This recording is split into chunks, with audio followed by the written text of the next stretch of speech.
lot of giraffes don't look like the lion. They don't hunt. It ain't got nothing to do with what you eat. You think the lion look the way it eat because of what it eat? You think the physique is what, like watch the lion.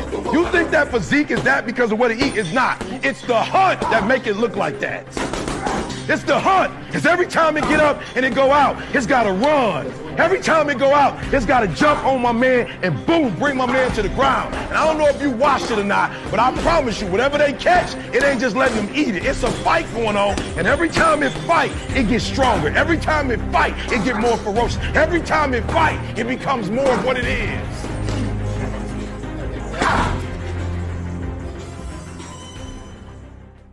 You know, you influence everybody. Who was your influence? A boxer named Sugar Ray Robinson.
Yo. Good morning, man. Usual Suspect Sunday Boxing Recap. Shouts out to the almighty LDBC, Lions Den Boxing Community, man. What's going down with it, man? Shouts out to the usual suspects, man.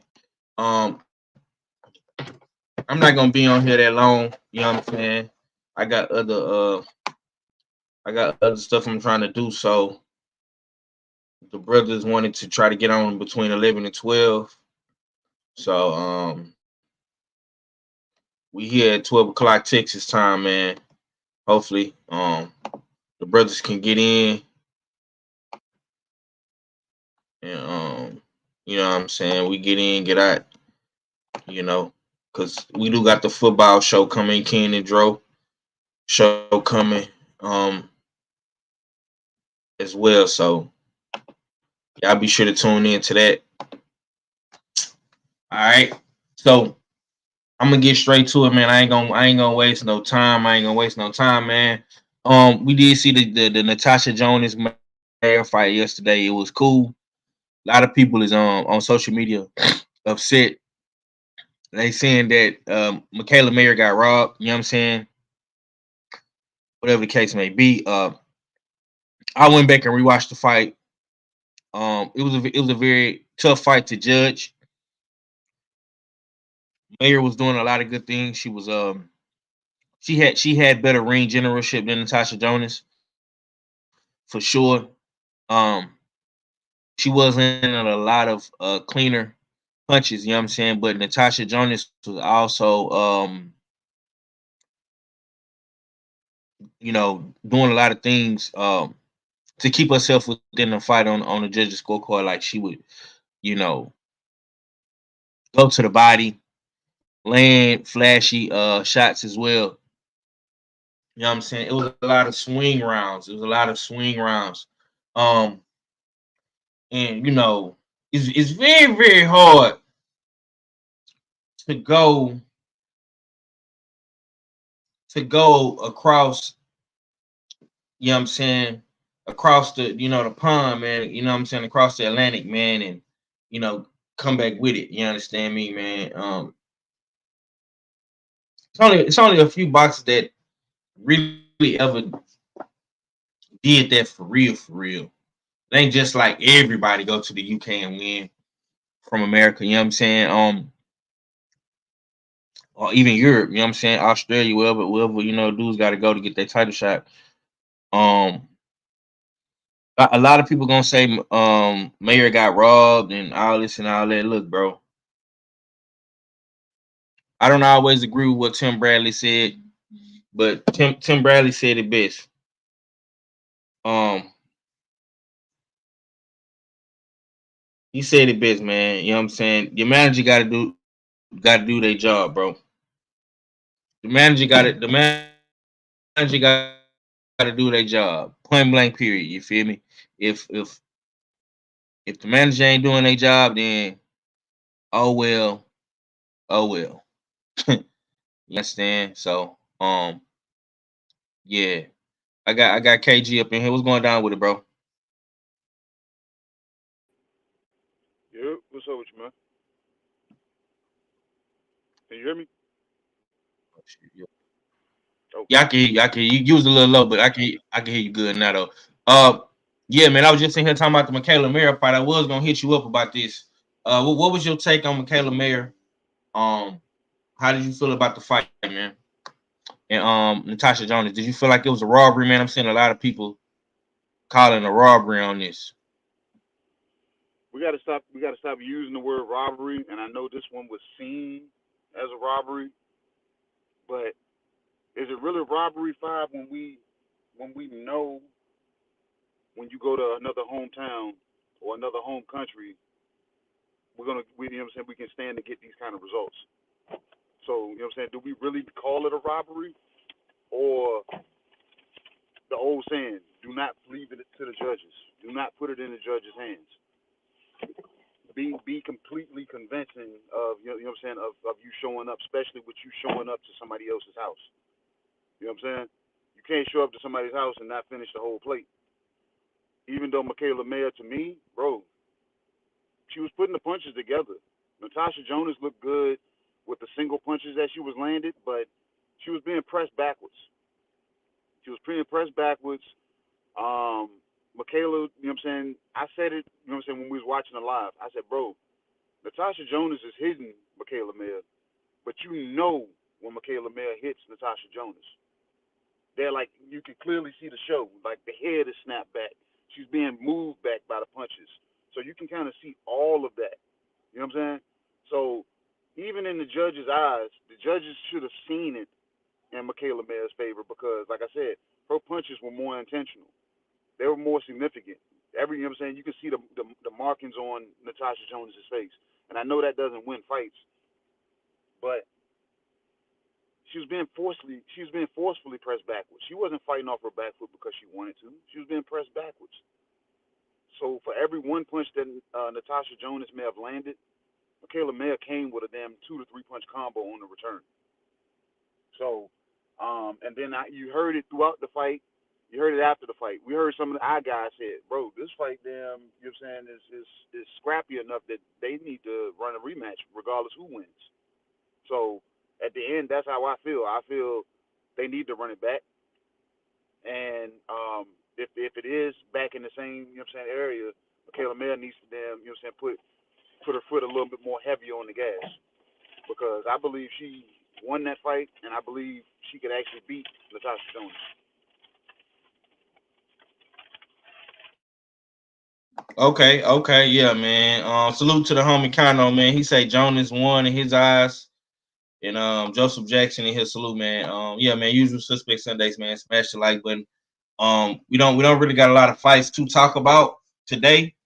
You know what I'm saying? I'm trying to get everybody thoughts on the Mayer and Jonas fight. If you did see it, you know what I'm saying. If you didn't see it, I understand. This was um a really I ain't gonna say not big fight because it was a championship fight, but it really wasn't that much uh promotion being done for this fight in America. You know what I'm saying? This was a UK fight. You know what I'm saying? Both girls had um you know fought for previous belts and stuff like that. So if you're really not in tune with women's boxing, I get it.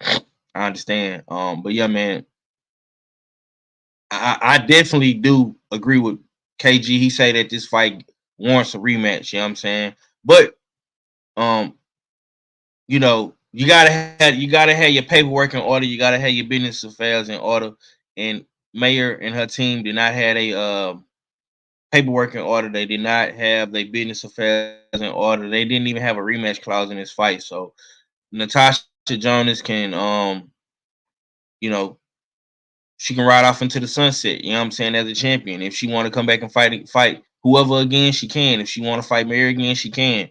Um, it's nothing that's obligating her to make that fight. You know what I'm saying? So we shall see what happens moving forward, man. So yeah. Next week though, KG, we got Mungia and Ryder, man. And I think they're in Mexico or something like that. And this is gonna be Mungia's first fight with Freddie Roach. What's your take on Mungia, man? He is also in the Canelo sweepstakes as well. How you feeling about him fighting Canelo old opponent and John Ryder? Shit, John Ryder is not just his old opponent. He's his fucking damn Earth 19 fucking doppelganger, goddamn. You know what I'm saying? Look just like him. So, what better way to prepare yourself for a damn Canelo fight but fighting, you know what I'm saying, his damn evil twin or his soft-spoken twin? But we know he coming to fucking fight. That's the thing about John Ryder. John Ryder's gonna be coming to fight. So I hope Jaime packed his lunch because this fight he's not gonna be able to just blow through damn John Ryder the way he's been damn fighting these nobodies that I've been watching him fight.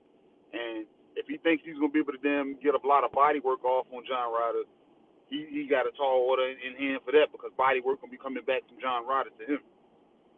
So I believe this is a good fight, and it could make or break damn Jaime Munguia for real because John Ryder got a chip on his shoulder. If he can figure out how to derail this damn Canelo sweepstakes and put himself back in contention, that's what he's aiming to do.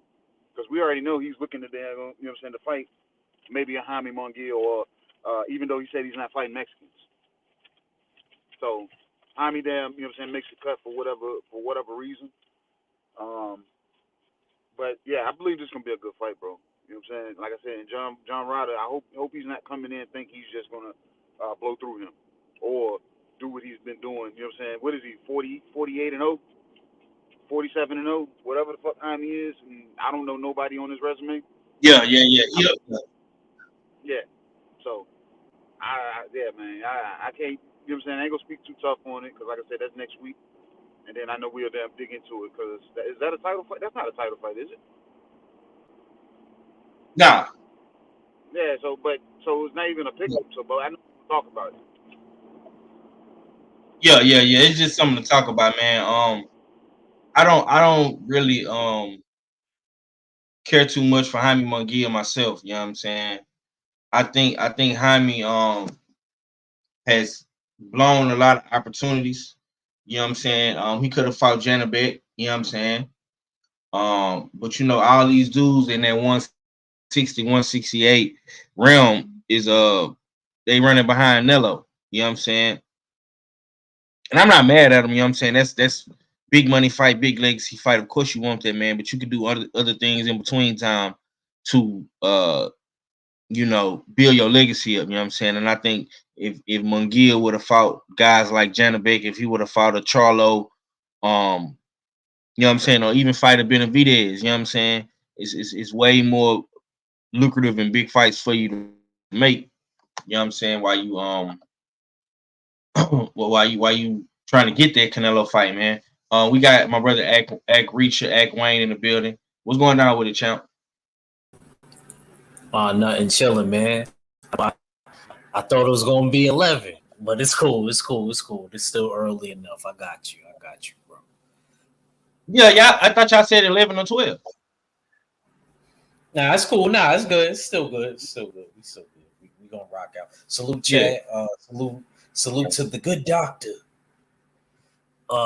Shoot, it looked like Natasha Jonas needed to come see you. You know what I mean? The way that I was looking For real. Yeah. How you feeling about the fight, champ? Jonas I ain't gonna Mayer. lie, man. I heard a little bit of what KG said. I'm with KG on this, man. Like, I ain't gonna lie. When people heads start flying back more than the other person head is flying back, I'm automatically looking at the person that's doing the punches that's making the other person's heads flying back. And not only that, I know Lomachenko said it. I said it. Like, I judge a fight based on how my face looks, how I done. And if, like he said, that don't really win fights. But if we going off of that, Michaela Mayer looked it fine. And she white. I hate to say it like, look at Natasha Jonas' face.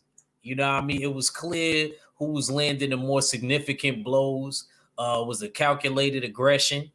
Natasha Jonas' head was just snapping back. Don't get me wrong. She was doing some things in between the rounds where she would catch Michaela Mayer every once in a blue, but it wasn't enough activity for her to have won the fight. So I didn't see it close at all. I guess I'm stuck in my amateur ways. I didn't see a lot of punches thrown on that side. You can't just land 2 or 3 punches and then you got like a whole minute left and then you getting beat up on. And then she got pushed back to the ropes every single time. Michaela Mayer had a chance. I thought she was going to stop her at a point, Kay. Remember I said that? That's how bad it was looking. All Natasha Jonas was doing was holding. So there's no way she could have won this fight. No way. No way she could have won this fight. I thought it was a highway robbery. I'll talk about it later. Yo, protect your fighters, man. Lesson in life, protect your fighters. Trainers, managers, everybody. I'm making a public service announcement. Protect your fighters by any means necessary. Because she should have had a rematch clause. She should have had a rematch clause on her side. Salute. Just like Natasha. Salute to me. Because I done seen the B side have a rematch clause. You know that. I done seen that. Yeah, for sure. For sure. We done seen it plenty of times, man.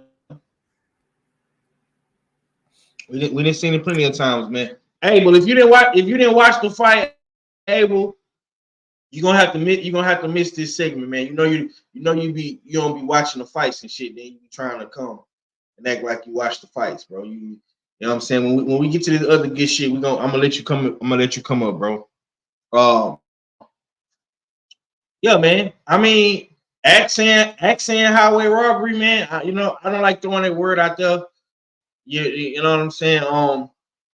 I would say tough fight to judge because of the styles, bro. Like Natasha, if you go back and you watch it, Jonas was landing a lot of good body shots. You know what I'm saying? She was slowing down Michaela Mayer because Michaela Mayer is way more aggressive and on her front foot. You know what I'm saying? She likes to walk down her opponents, but Jonas was hitting her with the body shots, bro, slowing it down. You know what I'm saying? But I think what Mayer did good. The whole round, like how Michaela Mayer was giving you the activity, she was giving you activity throughout every round. I've seen Natasha Jonas hold like the last minute every time. Every time it was a little smoke coming her way, 503. That's all I would see. I'm not saying you wrong. She was landing good body shots, but I'm just saying, like, you know what that fight reminded me of? The male version of that fight? It reminded me of Caleb Plant and Benavidez. Because I seen a bunch of holding. He was holding. Yeah. But Caleb was distributing just as much body work as them Jonas. So I don't know. But you know what Benavidez did versus what Mayer didn't do? Benavidez closed the motherfucking show. You understand me? Benavidez, he left no doubt in the people's minds or the judges' minds, bro. You know what I'm saying? And you been on Twitter? You been on Twitter, 5? Nah, You ain't been on Twitter because every pro fighter is saying that Michaela Mayer won. I'm just keeping real with you. Listen, brother. Come on, man. Look who you talking to, bro. I told you to make an Instagram, champ. What are you talking about? Of course, I've been on the internet. I seen it. I know what people are saying. But listen, bro. I'm not following that trend, bro. I'm not following that trend. We always hollering about robbery, bro. Like, nah. Mayor, bro, listen. If Mayor wasn't in the you went in this girl's backyard, bro, in her hometown. You know what I'm saying? You knew what you was up against. You got to fight the judges. You got to fight the crowd. You got to fight the politics, and you got to fight Jonas. You already knew what you was up against, bro. You know what I'm saying? That's why when we see a Devin Haney go overseas, when we see a Tank go overseas, when we see motherfucking Earl Spence go overseas, these dudes don't leave no doubt in the fans' and judges' minds, bro. They don't. I'm sorry. You know what I'm saying? What's my man's name, man? The little Mexican killer, man. They be going over there to the UK, beating up on all them UK boys, man. You know what I'm saying? When the Mexicans go over there, bro, they don't do that shit that Mayor did. You know what I'm saying? I feel like Mayor did enough to win too. Don't get it misconstrued. I feel like she did enough to win, but it ain't about what I feel. It's about what the judges think and feel. You know what I'm saying? So, hey, man, I don't know what Mayor gonna do next, man. You know what I'm saying? That's 2 losses and two big fights, 2 close fights. You know what I'm saying? This is women's boxing, though. This ain't male boxing. You know what I'm saying? We got to see what happens next. We're gonna keep it pushing, though. We're gonna keep it pushing, man. We're gonna keep it pushing. Y'all smash the like button, man. Usual Suspect Sunday Boxing Recap. I got my brother KG, Act Wayne up in here. You understand me? All right. We're gonna move on, bro. We're gonna move on, man. I want to get into some hot boxing topics, man.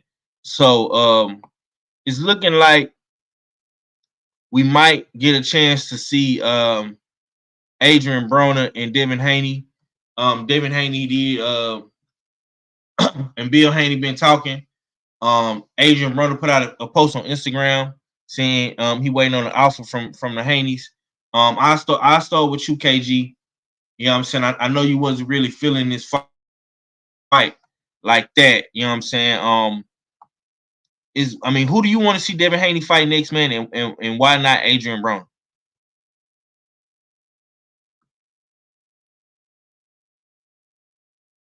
Oh damn, KG went out.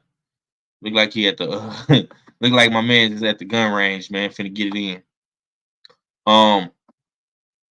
Okay, I come to you, bro. How do you feel about the Adrian Broner Devin Haney fight? I'm not mad about it, actually. It's an interesting fight, but if we gonna do that, I feel like we might as well entertain Sandor Martin and Devin Haney. You know, I don't know if he's going. I don't know if it's going to be at a catch weight because I never seen Adrian Broner actually make 140 pounds. I just got to keep it a stack. I never in my life. You can wait to say that. Yeah. Somebody got to tell me if somebody in the chat could pull it up when he made 140 pounds. Maybe Kano, maybe Mahari, Joseph Jackson, somebody, maybe they could tell me. I never seen Adrian Broner make 140 pounds. So is it going to be for the title? Is it going to be a catch weight? Because if that's going to be going on, then I'm not crazy about the fight. The build-up may be all right. I could see him bringing up Tank's name in the fight. Oh, what happened in the sparring? You know, so we may get a little bit more insight on that. But outside of that, I don't really care to really see this fight, but I do want AB to get a bag. I always liked the AB. I always thought he was great for boxing, but I'd rather see Sandor Martin, man, because I know that fight is at least going to be at 140 pounds and it's going to be for the title. All right, I got my brother Cadillac Red up in here. What's going down with it, Cadillac? Well, I was heading with 503, you know what I'm saying, in the thing chilling, man. I seen I'm tardy to the party, but I had to make sure I made it, you know what I'm saying? Salute to the family.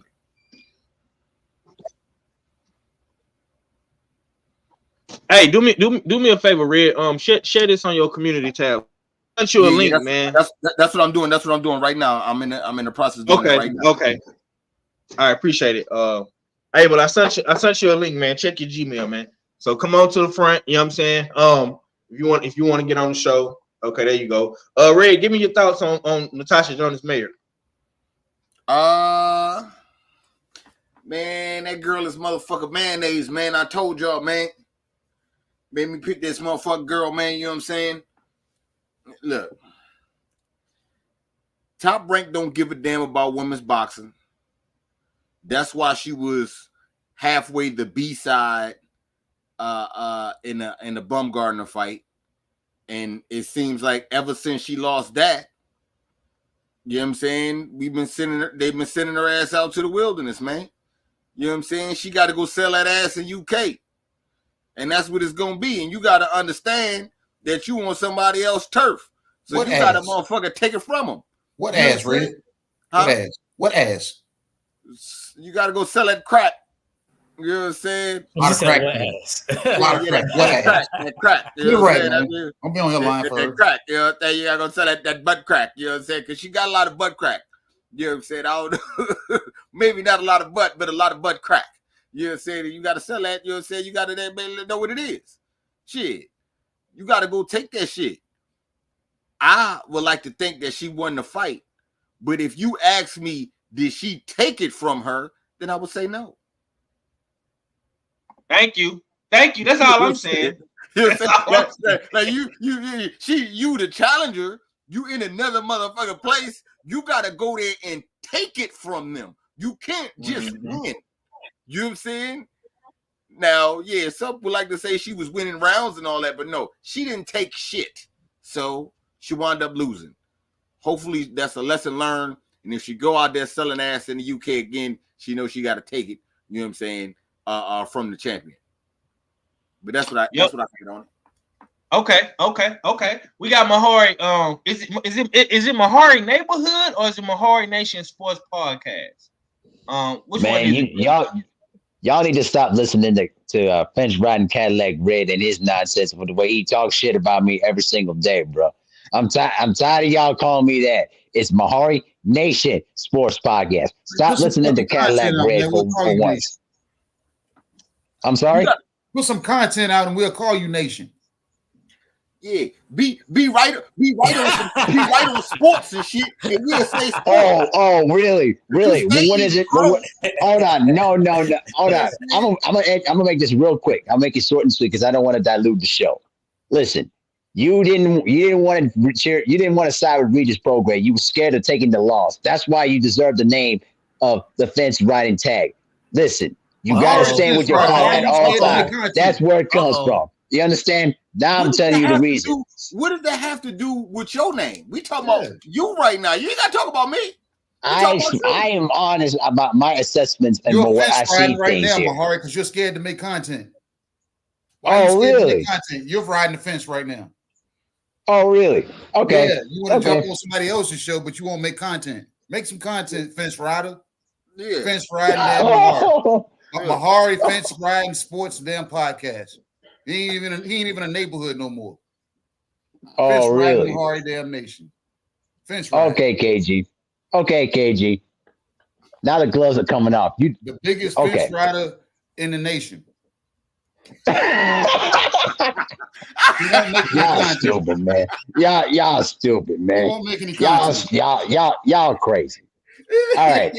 I don't want to dilute this. So I want to keep the focus on it. All right. I'm gonna let it go. Yeah, man. Let's get back to the topic at hand, man. You know the brothers like to fuck with you, man. You know what I I'm know, I saying? know, I know, I know. Uh, hey, look, man. Let me get your thoughts, man. Adrian Broner, Devin Haney, man. Now I know you've been a big critic of Adrian Broner, man, but I think this is a great fight, a big opportunity for Broner. I'm interested in hearing what you got to say, bro. What's your take on that? As you guys know, historically, I have never been the biggest fan of Adrian Broner at all. You know, y'all know my thoughts are. I'm not going to go too much into depth about that. But after analyzing the situation, I mean, look, I would not. I'm not in favor of the fight because you still got Sandor Martin in right there as your mandatory, and then people around here keep saying, "Oh, it's going to be a boring fight. It's going to be a dull fight, bro." You could still take the fight and still maintain the goal, stay at 140. With Adrian Broner, you don't even know if he's going to go overweight, if he's going to be underweight, if he's going to be a catch weight. I just don't trust the consistency of Adrian Broner at all. Because most times when I hear Adrian Broner, talk stuff about social media, most of it is just doesn't lead into anything. So I'm more in favor of having the fight with Sandor Martin and getting that fight out the way. You know what I mean? And staying the course at 140. And I'm not sitting here saying that it's all Devin Haney's fault that he can't get the other fights at 140 because the champions don't want to fight him. That's not his fault. But I just think that the fight of Adrian Broner, to me, it doesn't make any level of sense. It just doesn't. Like, I know people are trying to hold on to the illusion about what Adrian Broner used to be, but I'm telling you, he's not that fighter no more. And I think it does it does more damage to him, more of a damage to his reputation than a fight with Sandor Martin. Because I think that fighting with Sandor Martin is much more difficult, and I think it's much more of a tactical fight than an Adrian Broner fighter would be. People are trying to use that fight as a more of an exciting appeal to it, which I kind of understand because that's what hot boxing has become now. But to me, in the grand scheme of things, in terms of what Devin Haney is trying to build, I think that fight would be much more of an embarrassment for him than with Sandor Martin.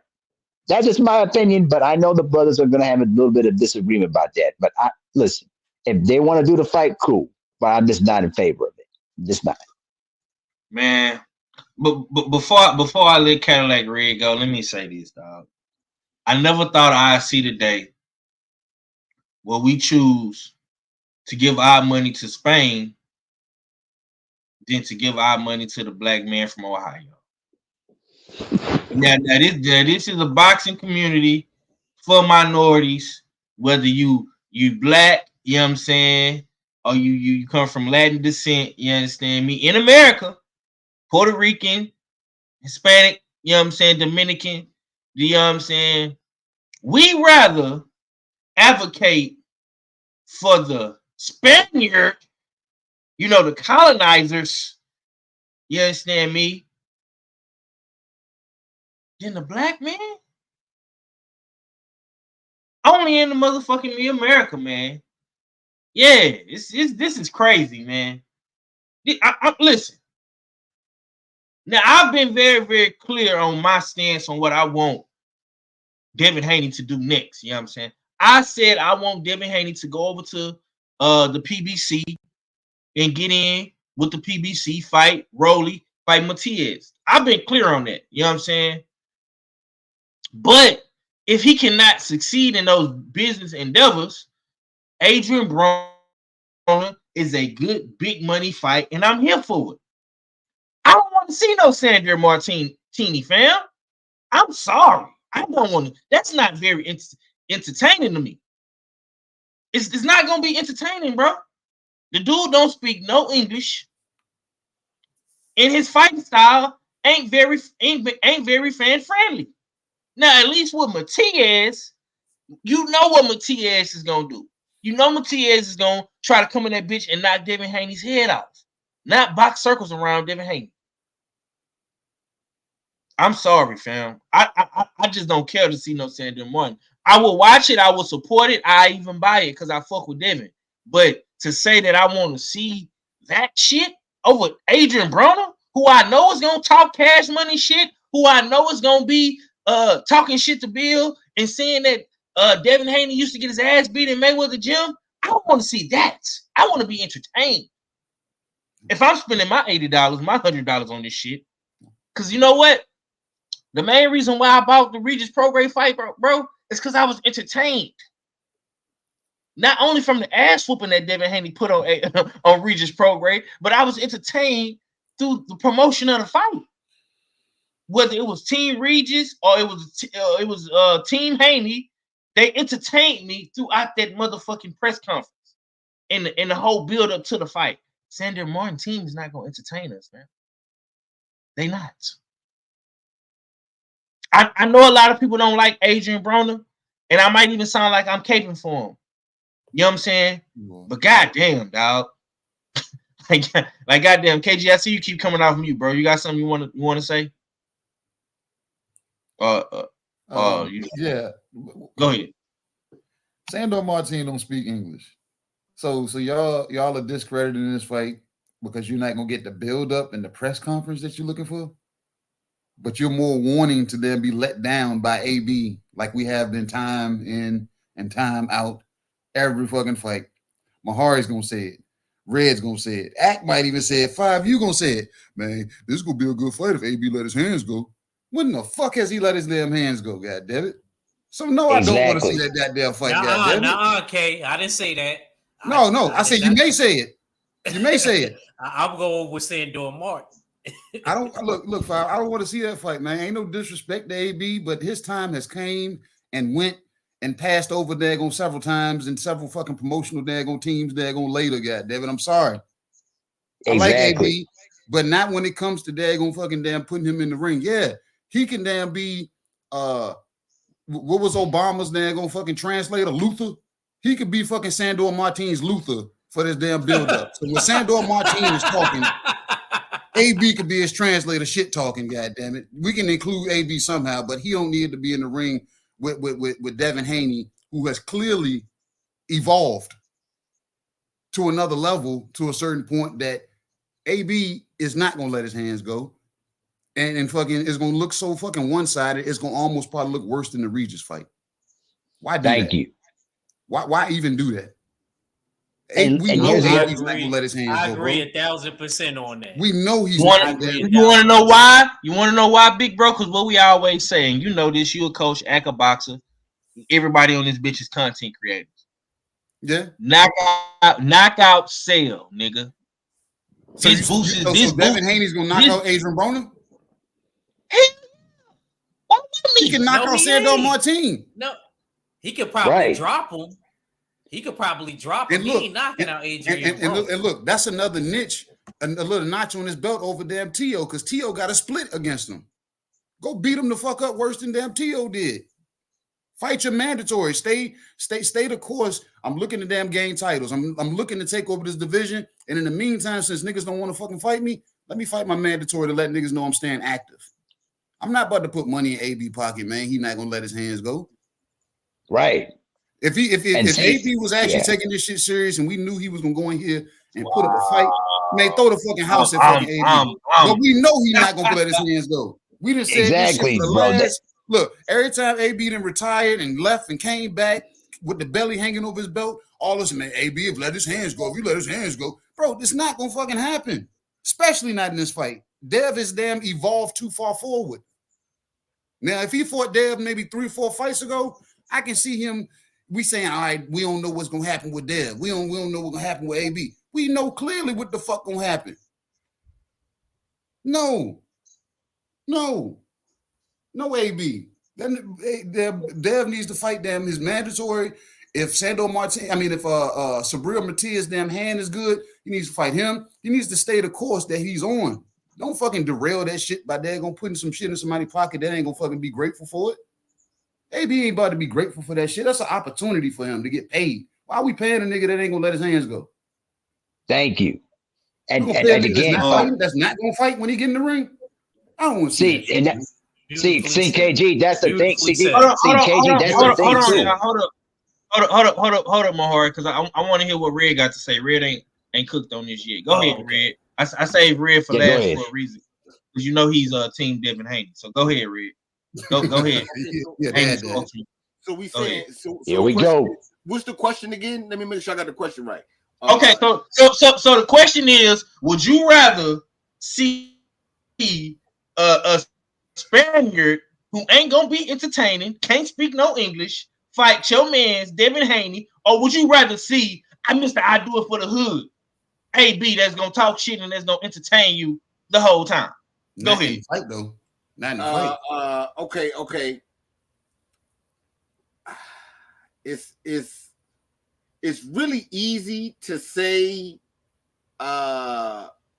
just fight your mandatory, but Dev is kind of like at a point in his career where he wants to fight champions or big fights.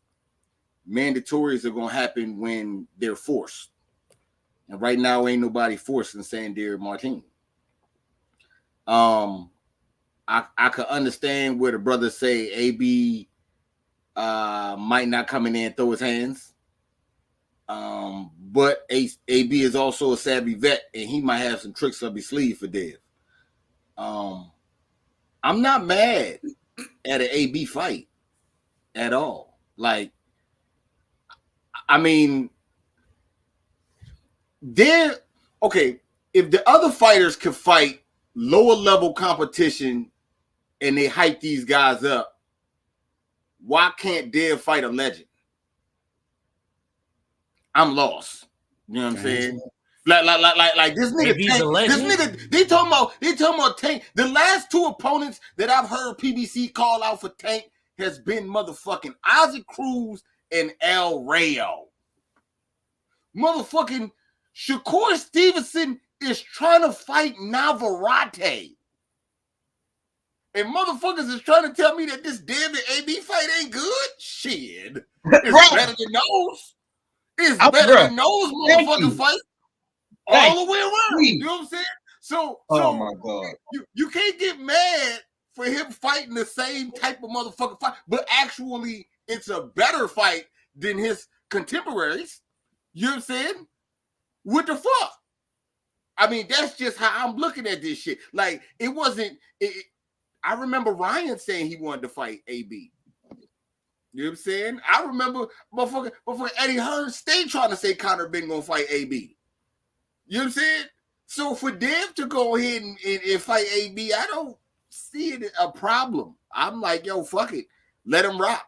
Let the two brothers get paid. You know what I'm saying? I want to see how this turn out. Hopefully, and I'm gonna say the phrase, even though because KG is correct, I'm gonna say it again.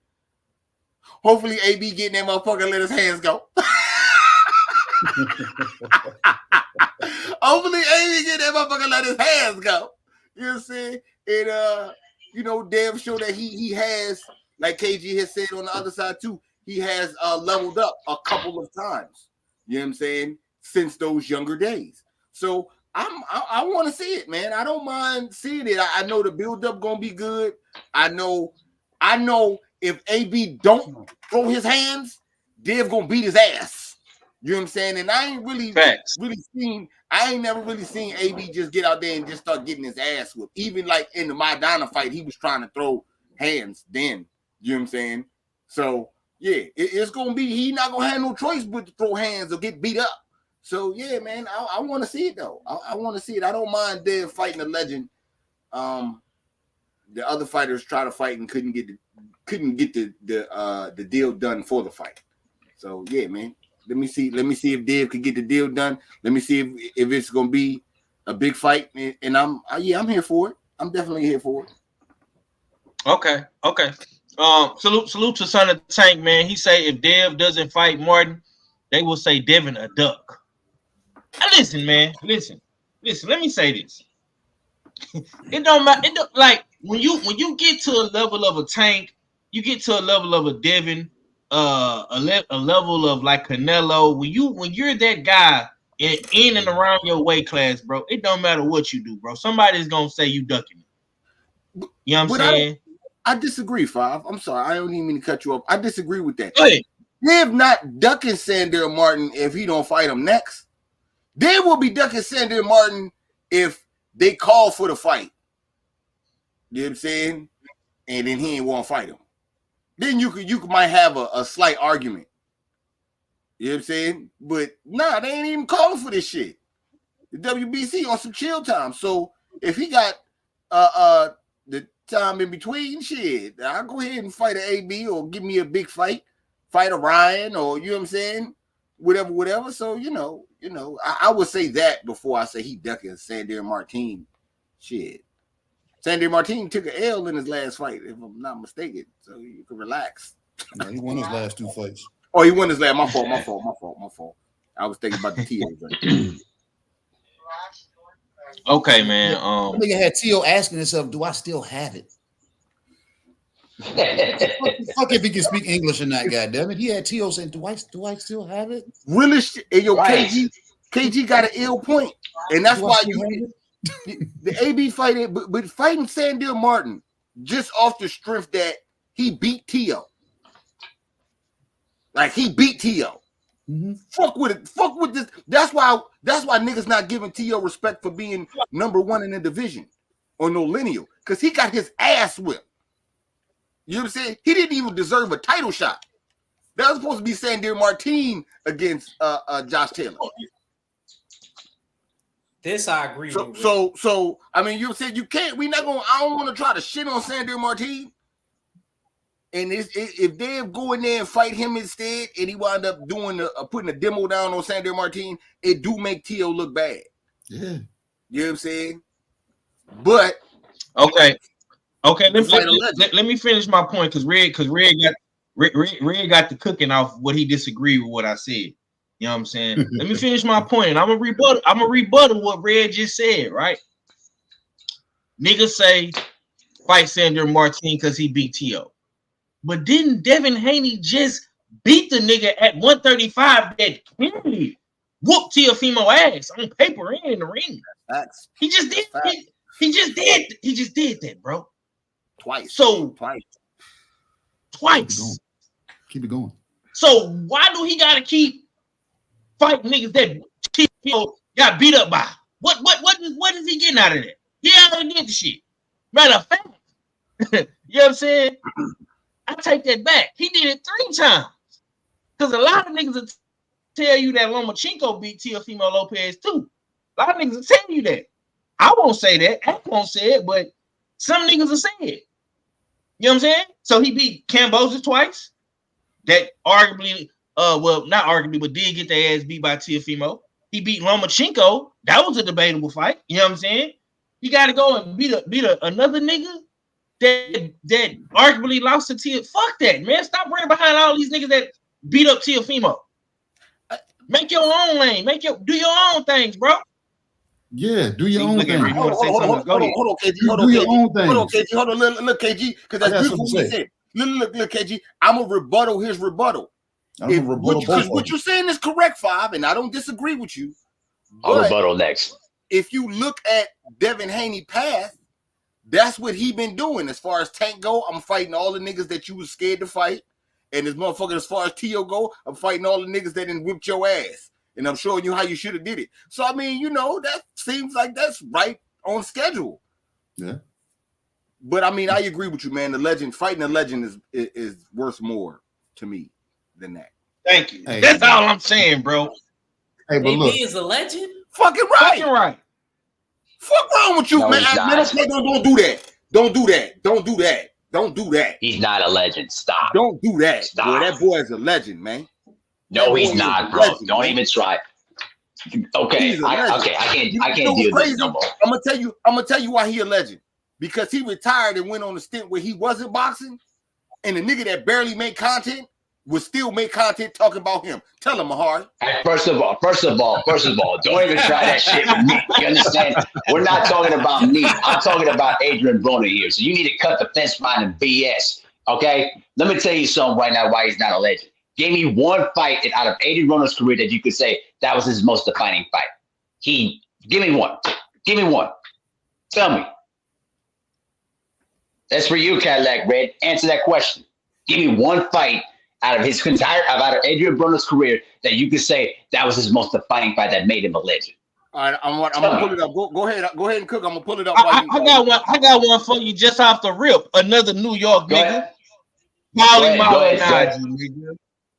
Man, fuck Paulie Malignaggi's racist That ass. was Hey, not. Come on, Hey, no, yeah, bro. no, Stop, don't bro. even try that. That's No, legendary. no. You need to stop. Hell no. Hell no.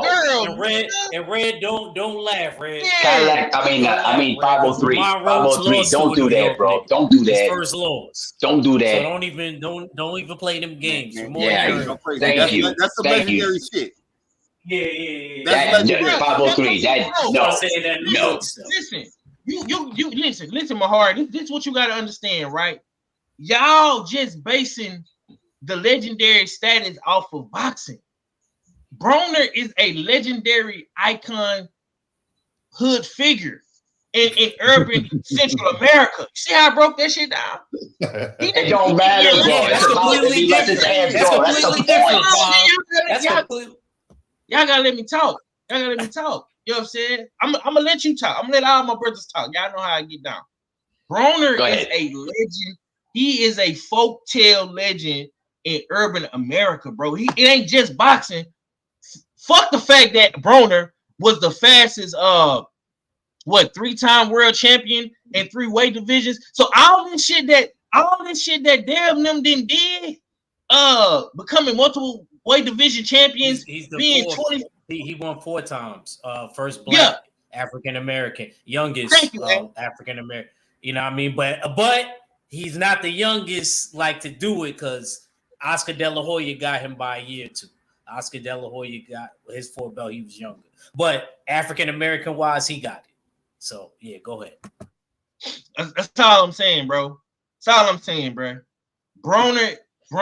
Listen, the only reason why I'm advocating for Broner, bro, is because it brings in casual fans. It brings in good numbers for Dev. It brings in the bag for Dev. I'm not against motherfucking me, Dev, fighting anybody at 140, bro. But if he can't get those dudes at 140 for whatever reason, whether it's Matias, it's Rolly, it's Tio, it's Sander Martin, it's any of these dudes, bro, for whatever reason, he can't get them. Why not fight Broner? Why not? Because this fight ain't even gonna be at 40. It's gonna be like at 44. Yeah, exactly. Like Hold on. How do y'all know that? How do y'all know that? AB ain't gonna make the damn weight, man. I just asked you that when I went, Bob. I said, who can tell me? I said, Kano, anybody. AB fat ass ain't gonna make the weight. When did he make 140? Bravo. When did he ever make? Maybe Steels could tell me. Steels has Adrian Hold on. ever made Let me respond, man. Make the weight. Hold on, let me respond though, because like this is what 503. This is what you're missing in all this stuff, bro. We don't listen as boxing people that love to watch the sport. I don't care about all the stuff that he does outside of that. I look at what he's done in the ring. That's what I look at. And listen, you can give me full-time weight division. I was just about to say that. I was just about to say it. That's what he done in the ring, Mahar. Okay, I was just about to say it, but here's the thing. You can't give me one freaking win in his career that you could say it was a defining win. More importantly, he is a type of fighter that has shown over the years when it comes down to big fights, he never lets his hands go. And that's why I try to tell people all the time. A lot of times people fall in for the lure and basically the swagger of Adrian Broner. But when you look at his fights, he never lets his hands go. He never does anything to make me say, oh, he's going to really make this a competitive fight. He never's done that. So why should Devin Haney belure himself to fighting Adrian Broner? Now, listen, if you're going to sit here and say, well, if Sandor Martin doesn't want to fight or the other contenders don't want to fight, then you know what? Case closed. I get it. Because if they don't want to fight against Devin Haney, then I get it.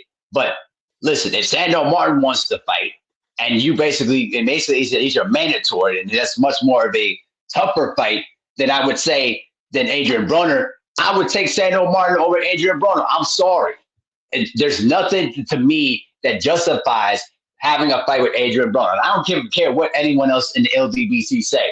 Adrian Broner and Devin Haney would be the worst idea that you could ever think of. It would do much more significant damage to Devin Haney's rise to stardom than more than any other fighter. That's just the facts. Now I'm done. Okay. I see all fella then came up in here, man. Anybody else got anything else to say up on this thing before I go to art? I just want to say this, man. I'm not saying what you saying. He's not a hood legend. There's difference between hood. There's a lot of hood legends. Alpo, Mitch. You know what I mean? They legends too. You know what I mean? In Harlem. You know what I'm saying?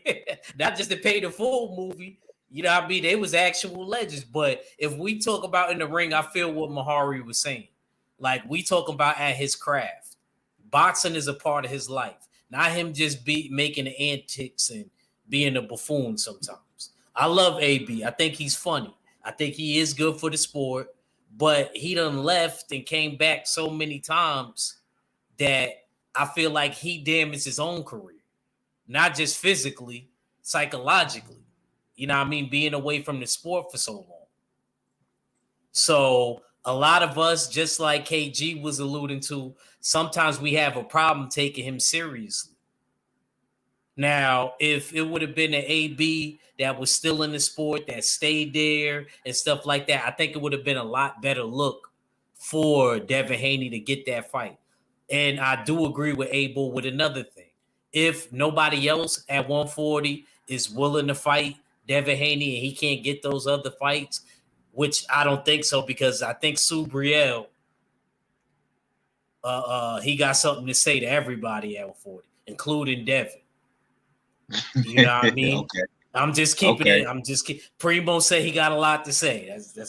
I'm just keeping it real. You know what I mean? Who wins the fight, that's different. But I believe that he wants to fight with everybody. But if Dev can't get any of those guys, including saying, knock your mandatory out the way. Why not? Why not? You might as well. Yeah, AB is going to be fun up until the buildup. Right after the buildup is done and they get in the ring, like KG said, I got to keep it a stack, bro. It ain't going to be fun no more. My Texas brother, it ain't going to be fun no more. It's just going to be like the Texans last night. It ain't fun no more. No offense. Y'all, at least y'all got to the show. So respect it. But it ain't gonna be fun. You just had to you just had to say that. No. You had to have on. We did it. You know what I mean? Like the Texans and Baltimore, it ain't gonna be fun no more, bro. Right, okay. Right when we get to the actual fight in the bell ring, I ain't gonna lie. I don't think Dev would knock him out. Gonna beat his motherfucking ass. Yeah. He gonna love every minute. He gonna beat him to a pulp. But see, I'd rather have some adversity in the fight with Sandor Martin. I don't think he just walk right over Sandor. He'll beat Sandor Martin, but he ain't gonna beat him to a pulp like what Devin's gonna do to AB. And I think Devin's gonna have a lot more fuel in that fight because I already know how Adrian Broner gonna be coming with the whole tank stuff. The tank is gonna get thrown out there in that buildup if it happens. I don't think that fight is gonna happen, to be honest with you.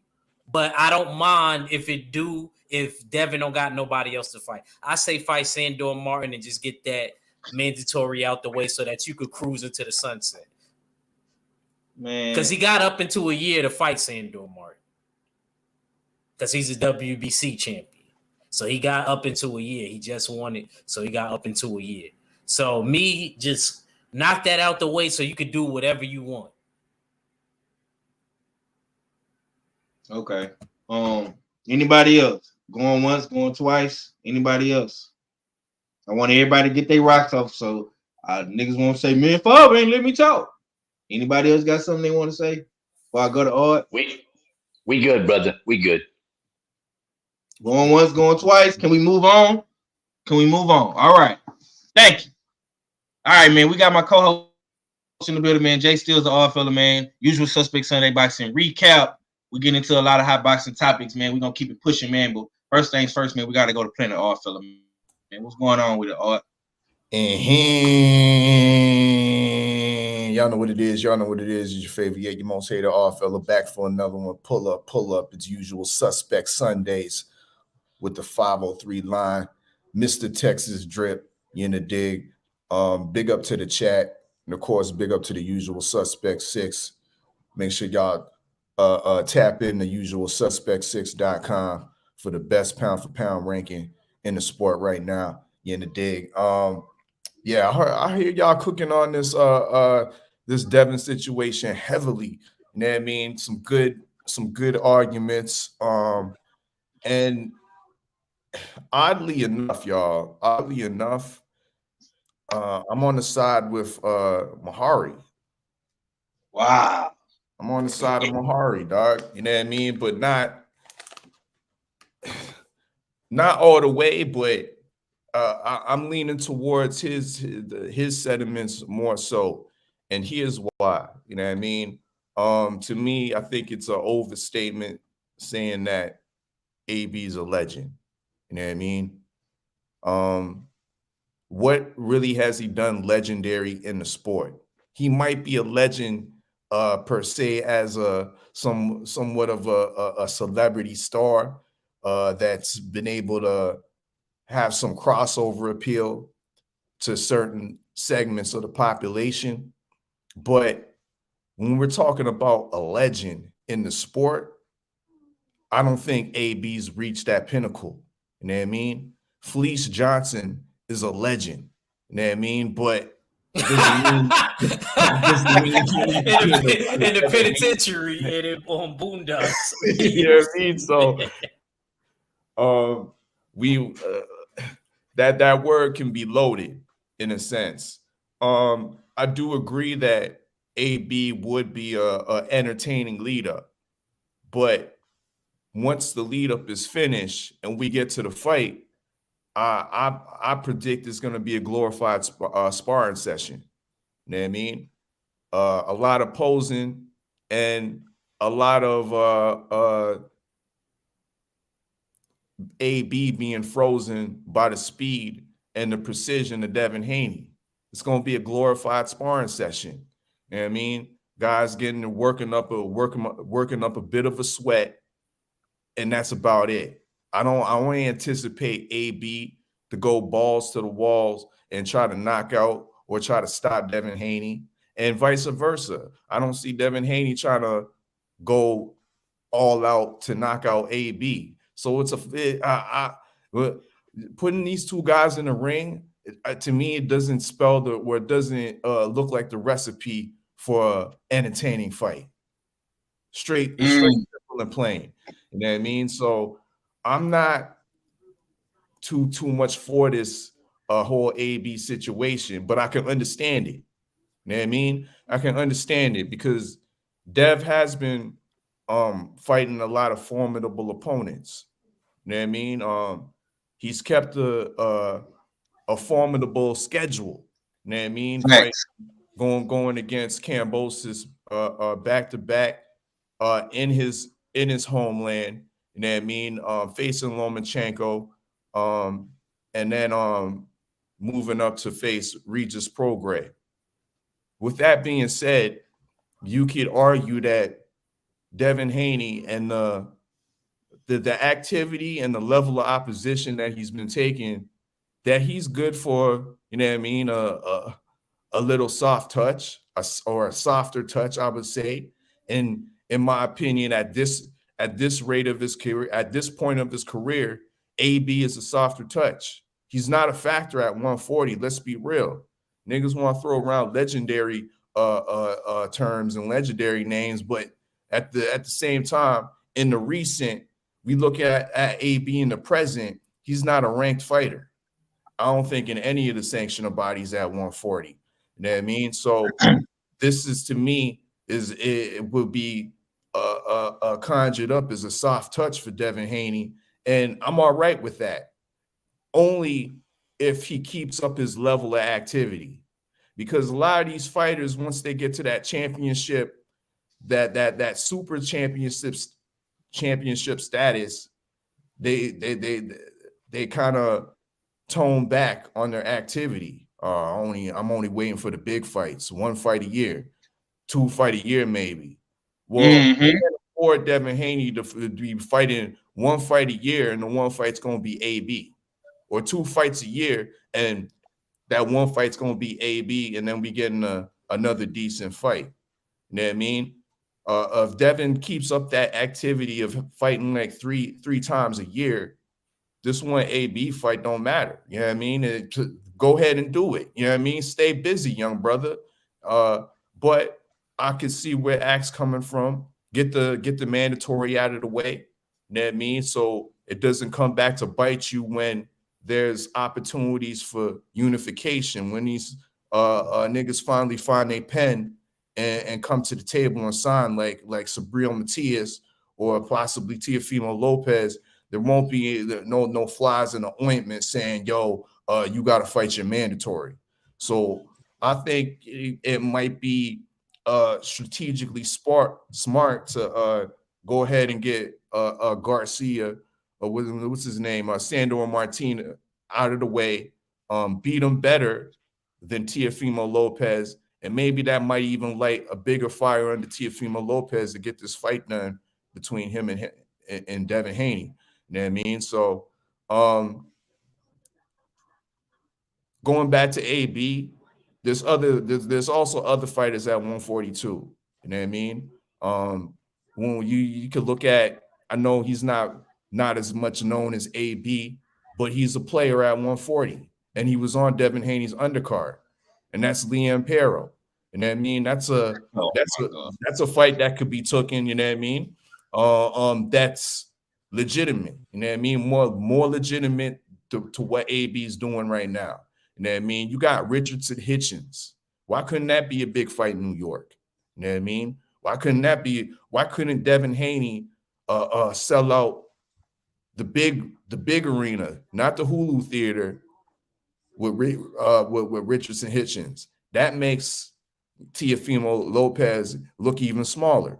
You know what I mean? So there's some other moves that Devin Haney can make that don't include AB.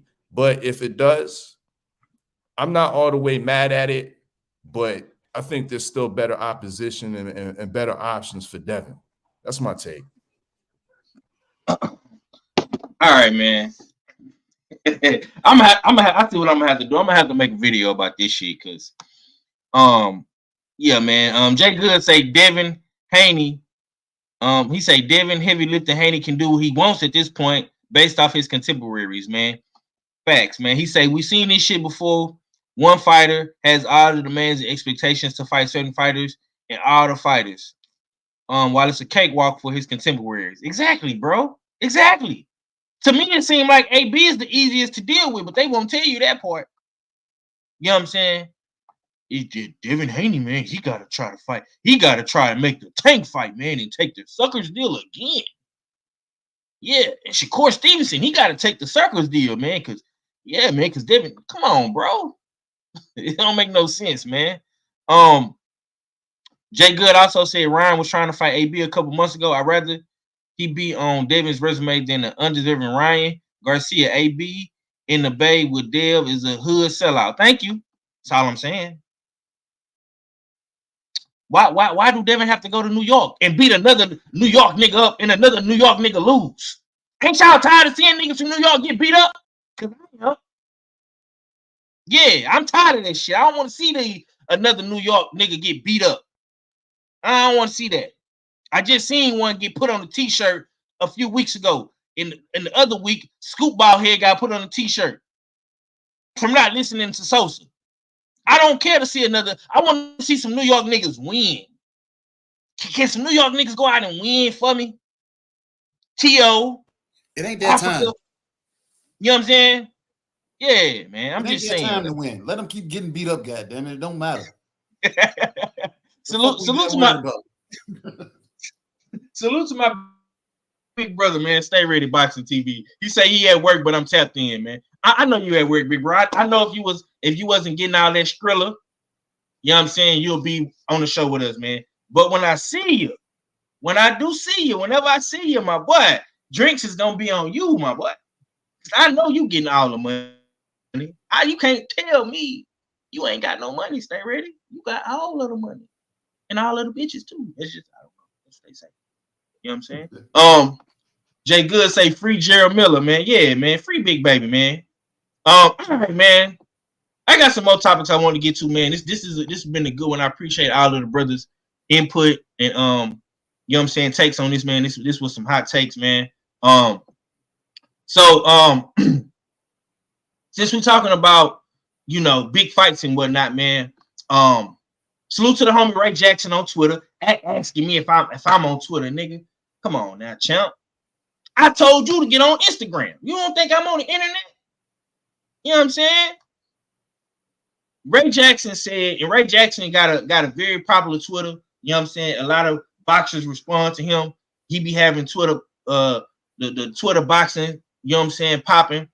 You know what I'm saying? So he says, motherfuckers really think Saudi is about to take over boxing until I see Tank and Canelo over there in multiple events a year. We ain't got shit to be worried about.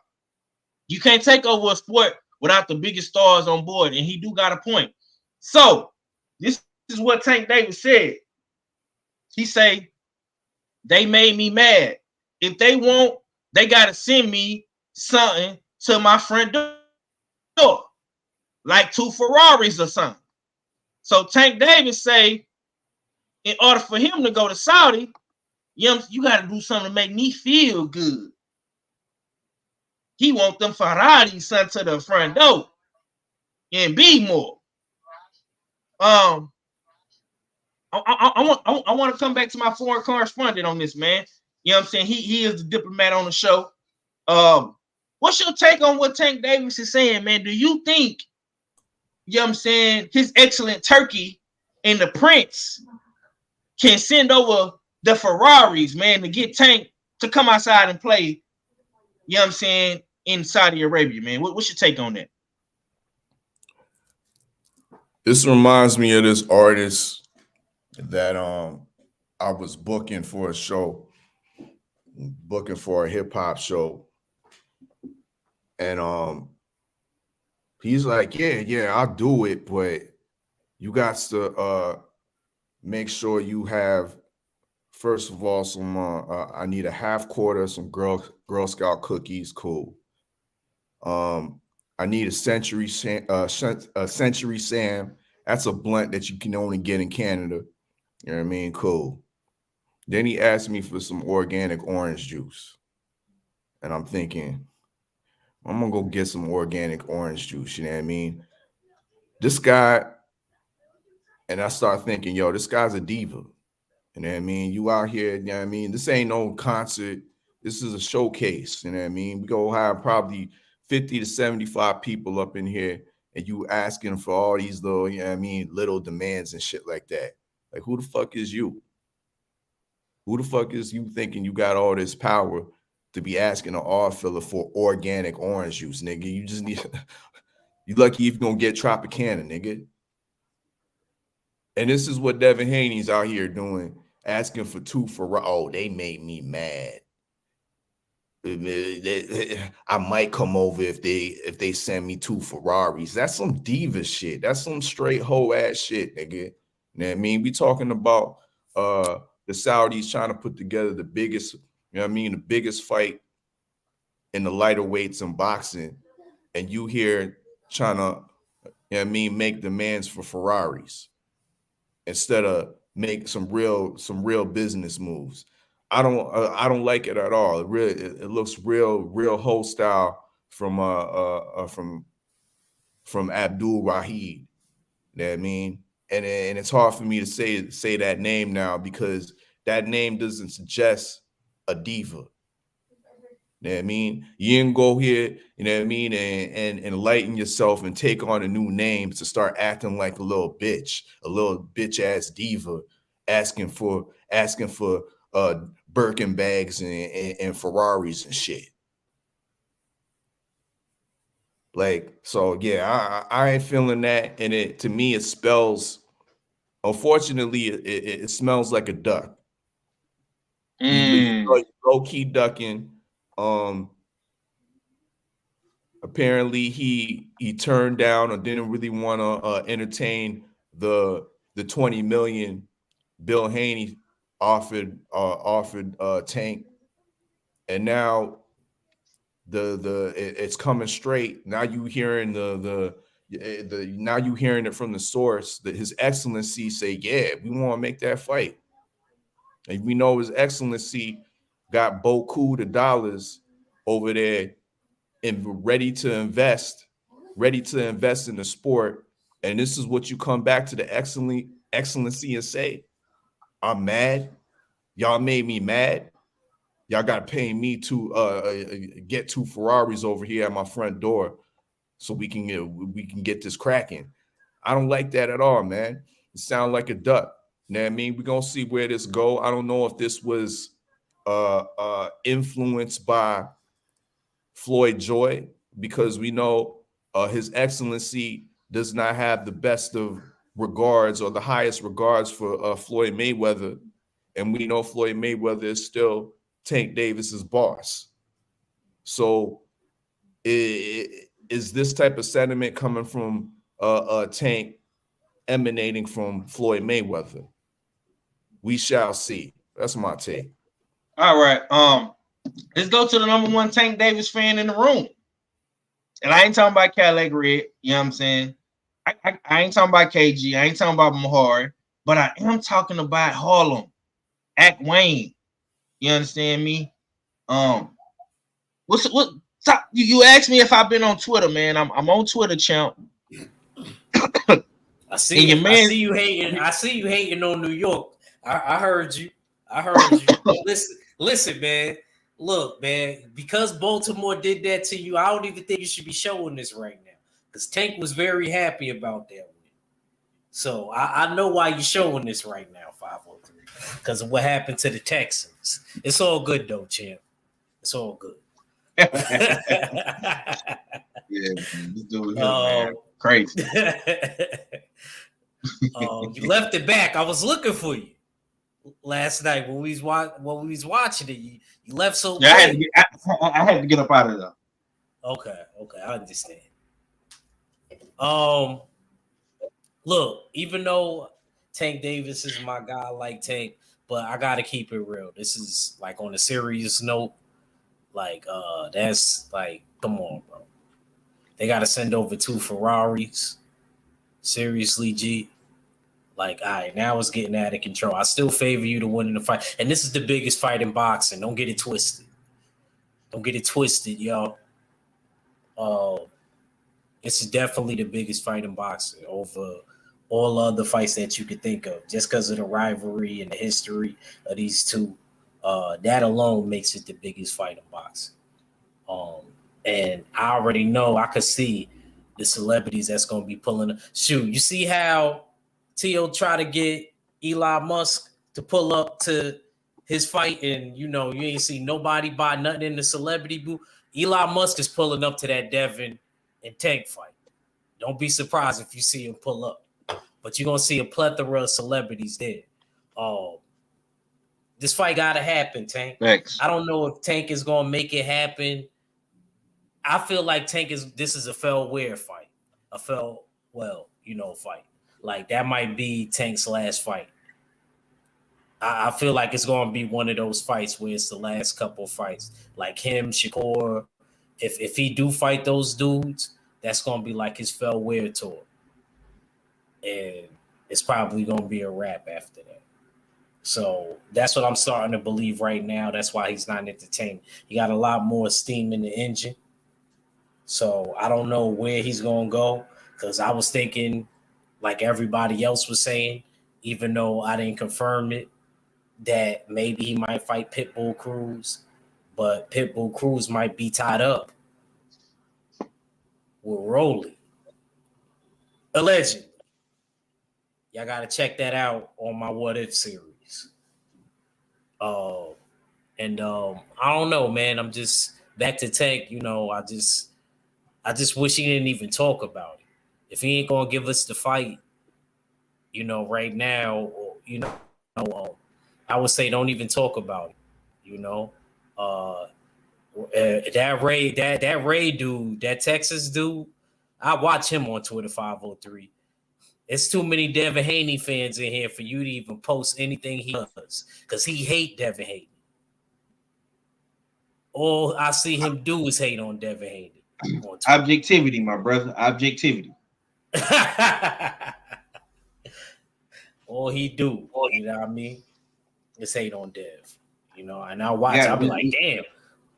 I'll be like, damn, yo, this dude gotta chill. Nah, he just love Tank, man. I think he loved Tank more than you and Red love Tank. You know what I'm saying? So that's all. Red don't love Tank more than Dev.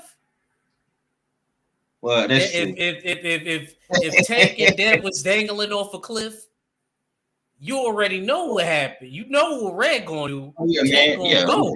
Yeah, Tank. Tank falling. 78, all of them gonna be looking at it like Red, like he crazy. You better save Dev. So, you know what I mean? Yeah, he ain't a Tank guy. He ain't a real Tank guy. And look, I only like Tank in the fights. Like in the actual fight. You know what I mean? All his antics, I'm with Oddfellow on that. Like, that was real divish. You need 2 Ferraris. I'm sure that you got plenty of those. Facts. Shoot, you don't really need to be driving unless you really have to go somewhere because of what happened with the whole case, in my opinion. Yeah. Salute L File. Certified player of Brooklyn. Big Joe Townsend up in here, man. Jay Good say Ray growing Dev's profile. He a part of the promo team. Bill and Dev say it's needed for the algorithm. Absolutely. That's why we're talking about it right now. You know, objectivity, my brother. You know what I'm saying? You hate me, my brother. What Big Joe them be saying? Them niggas be tripping over there, man. All right, I'm gonna go to you. I'm gonna come to you, KG. I know you probably don't got too much to say about this, man. But your DMV brethren, man, he say he need 2 Ferraris, man, to come to Saudi, deliver to the DMV. This should sound like a conversation me and Red had. me and Red, damn, you know what I'm saying? Motherfuckers don't like to talk forward too much, but we was like, man, when we blow up and we, you know what I'm saying, we on the road and shit, you know what I'm saying? Red got to make sure he got the blunt veils and, you know what I'm saying, his flavor of daggone trees. I got to have my damn games and my flavor of trees.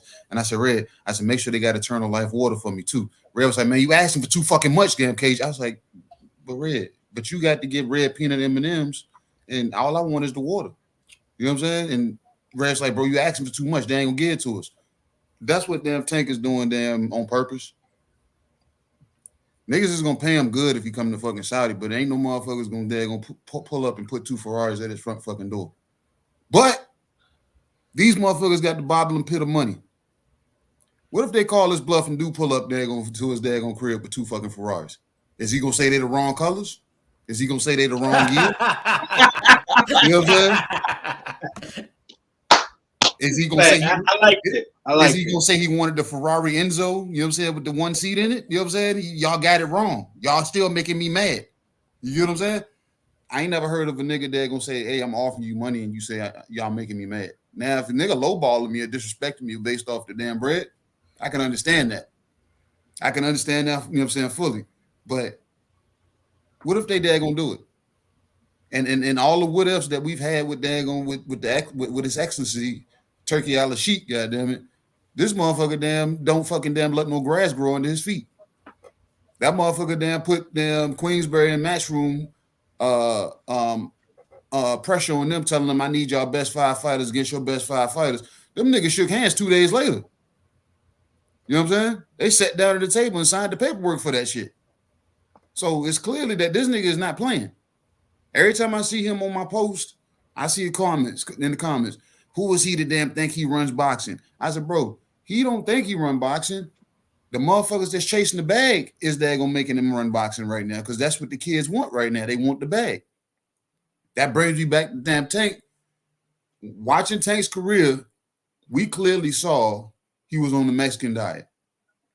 So we out the gate felt, we was like, bro, Tank's not really fighting for legacy because Tank not even going for super belts. He was only fighting for regulars. He's the Reggie champion. We coined that damn title here. Right. Well, not here, but the usual suspects coined that fucking title. This nigga is the Reggie champion. He's not a legacy daggone, you know what I'm saying, legacy daggone chaser. He's a fucking bag chaser. So the Turkey al-Sheikh said, let me call this bluff. if he is not about legacy, let's throw some money at his ass and see how he fucking damn jump. And I figured that would have damn brought him out. Because all he talked about was the money. You present him with an opponent, that nigga don't make no money. That nigga broke. I'm the A side. I'm the A side. I'm this. I'm that. Like I said, flowing off of damn Floyd's damn narrative, don't take no tough fights, just get big checks. You're getting a big check offered to you with something that has history behind it. Y'all motherfuckers got a history. So what fight could be bigger and more lucrative than this fight for Tank? So I need him to actually come out and stop being so cryptic and let me know where they made him mad at. Or in Red's words, they got him fucked up. Where they got him fucked up at? You know what I'm saying? What they do wrong? What they say wrong to him? They not damn taking your A-side driver seat from you.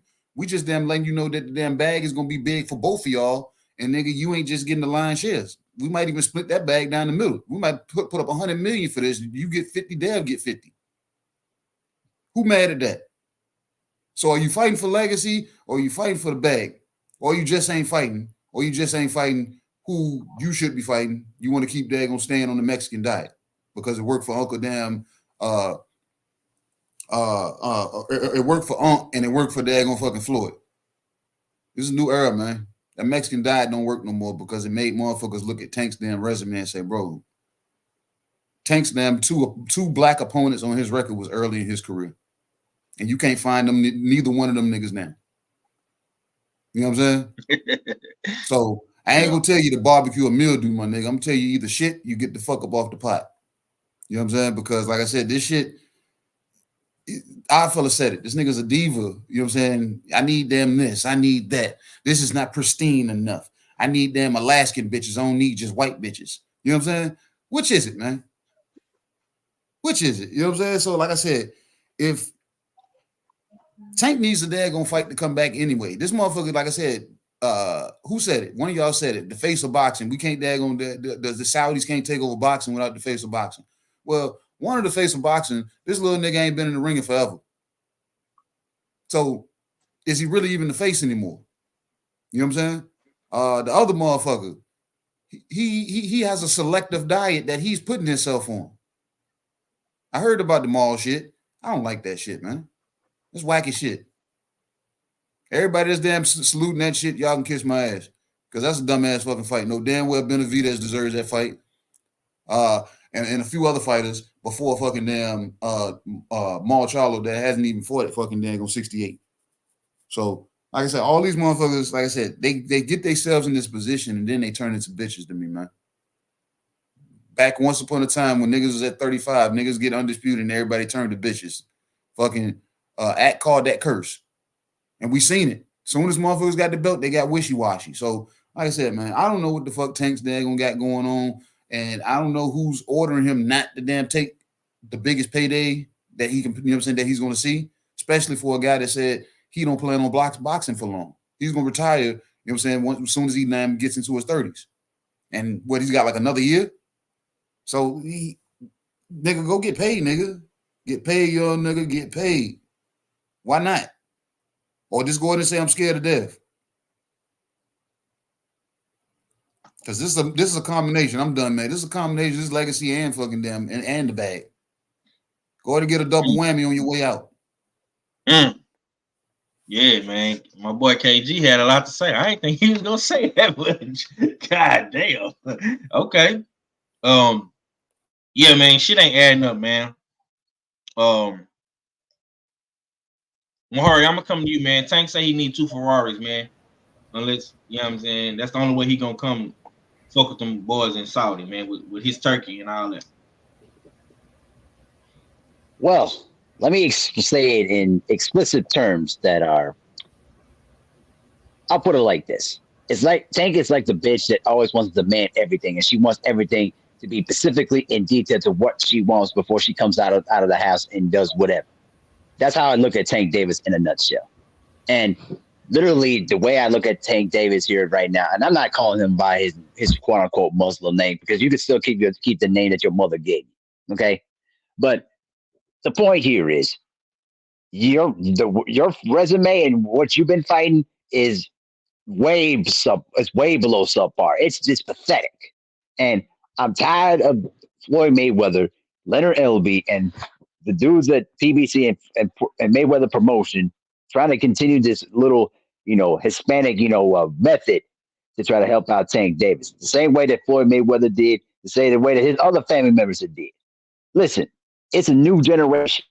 We're talking about who you fought, who you beat. Did you fight against any elite fighters, and did you beat any elite fighters for your resume throughout your career? People want to keep putting Tank Davis into this category that he's still a top pound for pound fighter when he hadn't even proved his status. He ain't even proved anything. He proved nothing.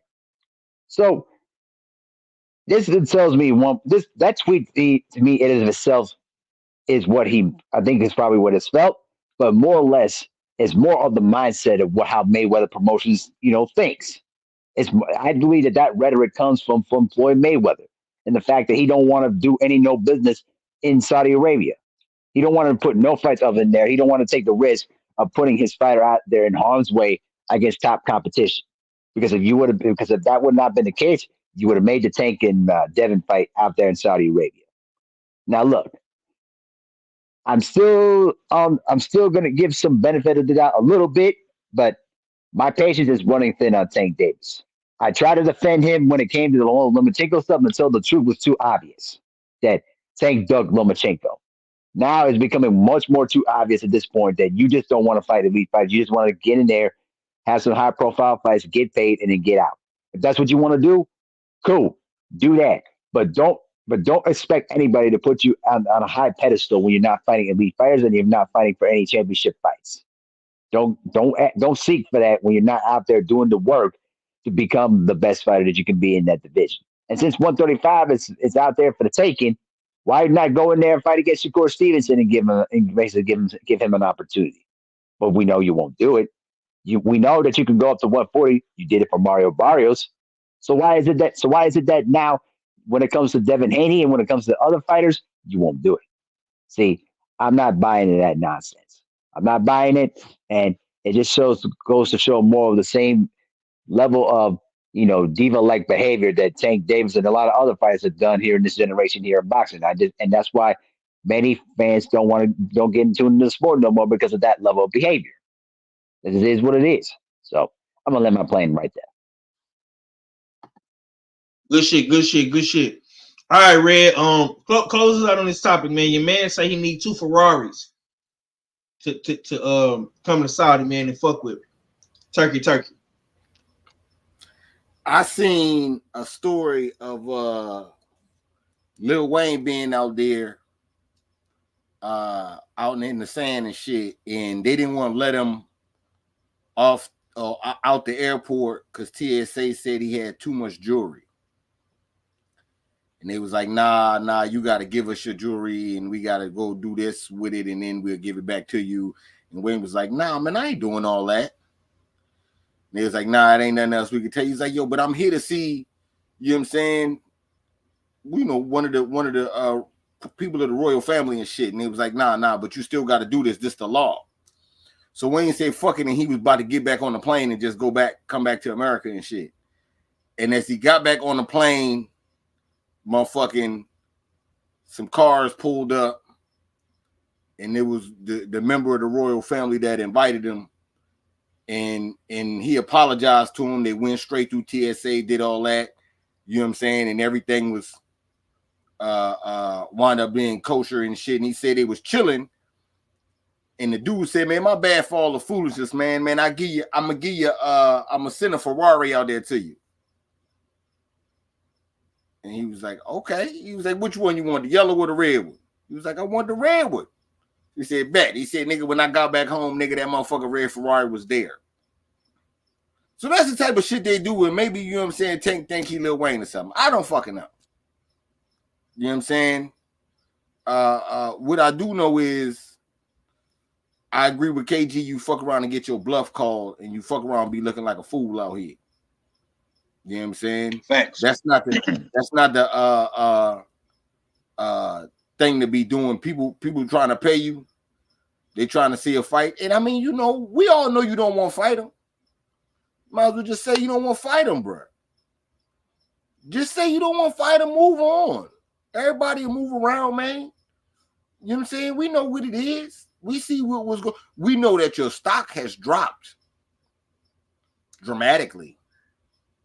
We know that too. You know what I'm saying? Because I don't know too many real fans.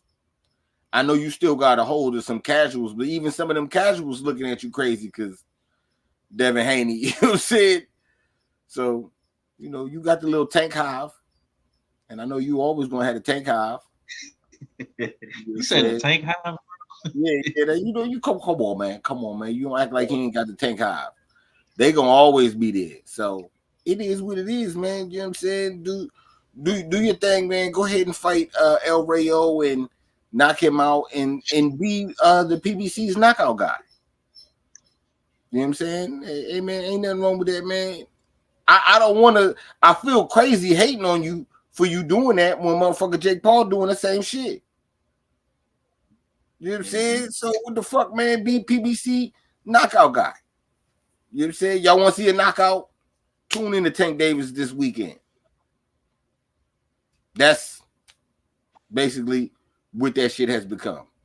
You know what I'm saying? So, hey man, you know, and I agree with what Black Fight Fan said. So when the motherfucking when he come out to his theme music should be do do do do do do do do do do do do because he a globetrotting ass nigga. And that's all I got. You know what I'm saying? All right, man. Red, don't disrespect the Globetrotters. That's a great New York team also. That's all. Yeah, I know, and take a knockout artist. That's why you fuck with both of them. Boogaloo Davis is what I call him. You know what I'm saying? Look, I'm gonna say this, dog. Salute. Louis say he'll go for a Toyota and one Chevy. Man, say I don't really know what Tank problem is. Coach Calvin is out of jail now. I'm glad to see Coach Calvin home. Listen, man. They always say that it's prize fighting, and they in it for the biggest prize. We see fighters. We've been going back and forth on this internet for the past couple of months, damn near a year now, about dudes. This dude pulling out for more money. This dude pulling out for more money. You know what I'm saying? AJ want this. Wilder want that. Fury want this. You know what I'm saying? Terrence Crawford want that. Like we in the trenches every day about these boxers. Every fucking day. But now you got a dude who has you know what I'm saying, a pit full of money. You know what I'm saying? Like you watch Blow, you know what I'm saying? And the man, the nigga open the door and there's money everywhere. That's what we got now in boxing. A nigga with rooms full of money, just everywhere. Right? So he doing business. He trying to do business with all these big wig boxing promoters, right? Whether it's Top Rank, is the Zone, Golden Boy, Queensberry. You know what I'm saying? The last people to fall into line for real is PBC. Now the homie Ray Jackson say it don't matter until you get the big names over there at least more than twice a year, right? Okay, I feel what the homie Ray is saying. You're trying to prove a point, right? But we all know this, that the PBC guys, majority of them, they are the ones with the big names, whether it's Canelo's with PBC for right now. So we say Canelo, whether it's Tank, it's Earl Spence, Crawford still got one more fight with the PBC. So we got to say Crawford. You know what I'm saying? It's a Benavidez, a Charlo. All these majority of the big names are with PBC. So basically what you're saying is until the PBC decides to come over there and give the Saudis some fights, it don't matter. And I just feel like you discrediting the other 70% of boxers. because PBC don't just make boxing. They got a few selective guys that have big names and big fan bases. Yeah. But what about the top ranked fighters? What about the DAZN fighters? What about Queensberry fighters? What about the guys that's fighting on boxing?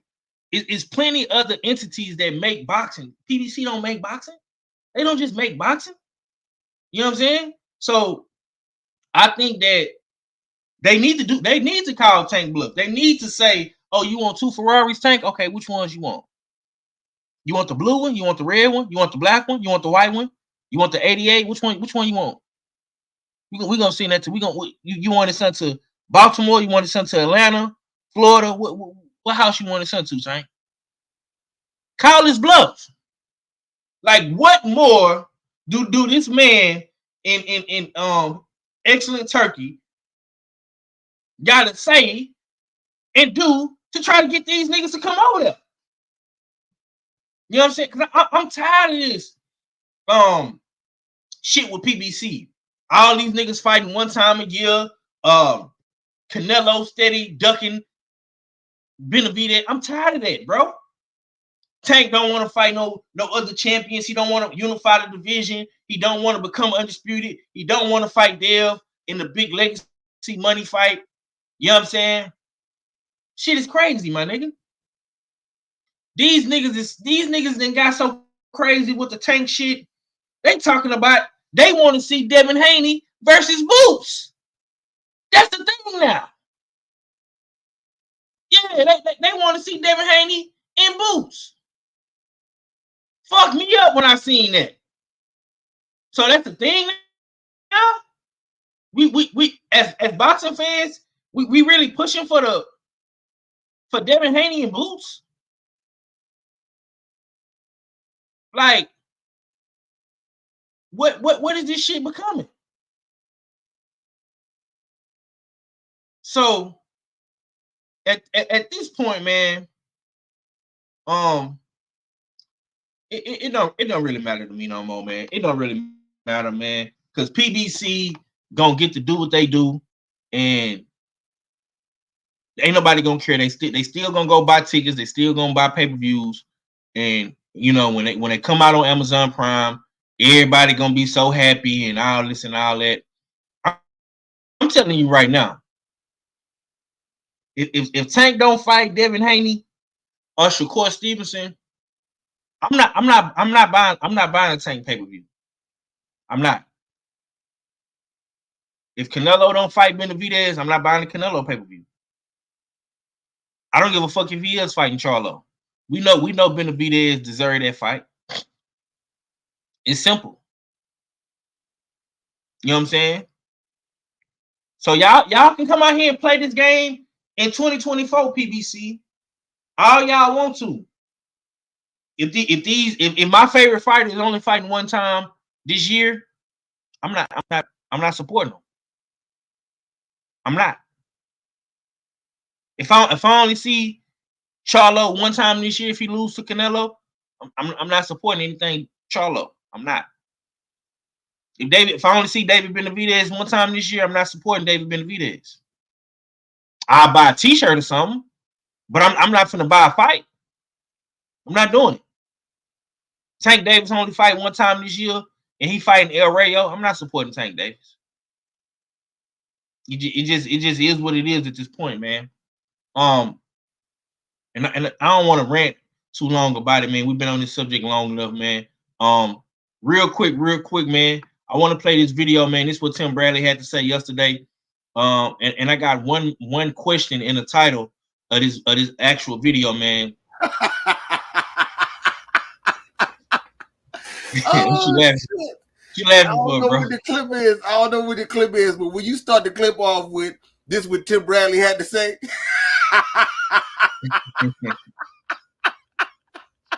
Man, it's gonna be bad when we have to listen to that. Nah, bro. See y'all. That's crazy, bro. Niggas only expect Tim Bradley to say some butterball biscuit coon shit, man. You know what I'm saying? They don't never expect this man to say that good. I'm just saying, though, you can't start. You can't warm. You can't That's a hell of a warm up, man. All right, man. Let me play the clip for y'all. That's what Tim Bradley had to say. All right, man. Let me play the clip.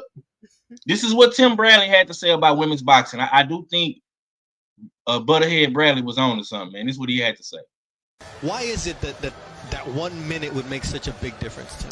Because you're able to set a plan. You know, this is just like literally high level amateur boxing. That's what you're seeing here. High level amateur boxing. If you go 3 minutes, now they can set the table, they can set traps, they can operate from a distance and don't have to rush everything. It just feels like when these women get in the ring, it's just like and that's it. You know what I mean? The bell rings. It's hard to separate yourself when you don't have enough time to be able to do that. Absolutely. See?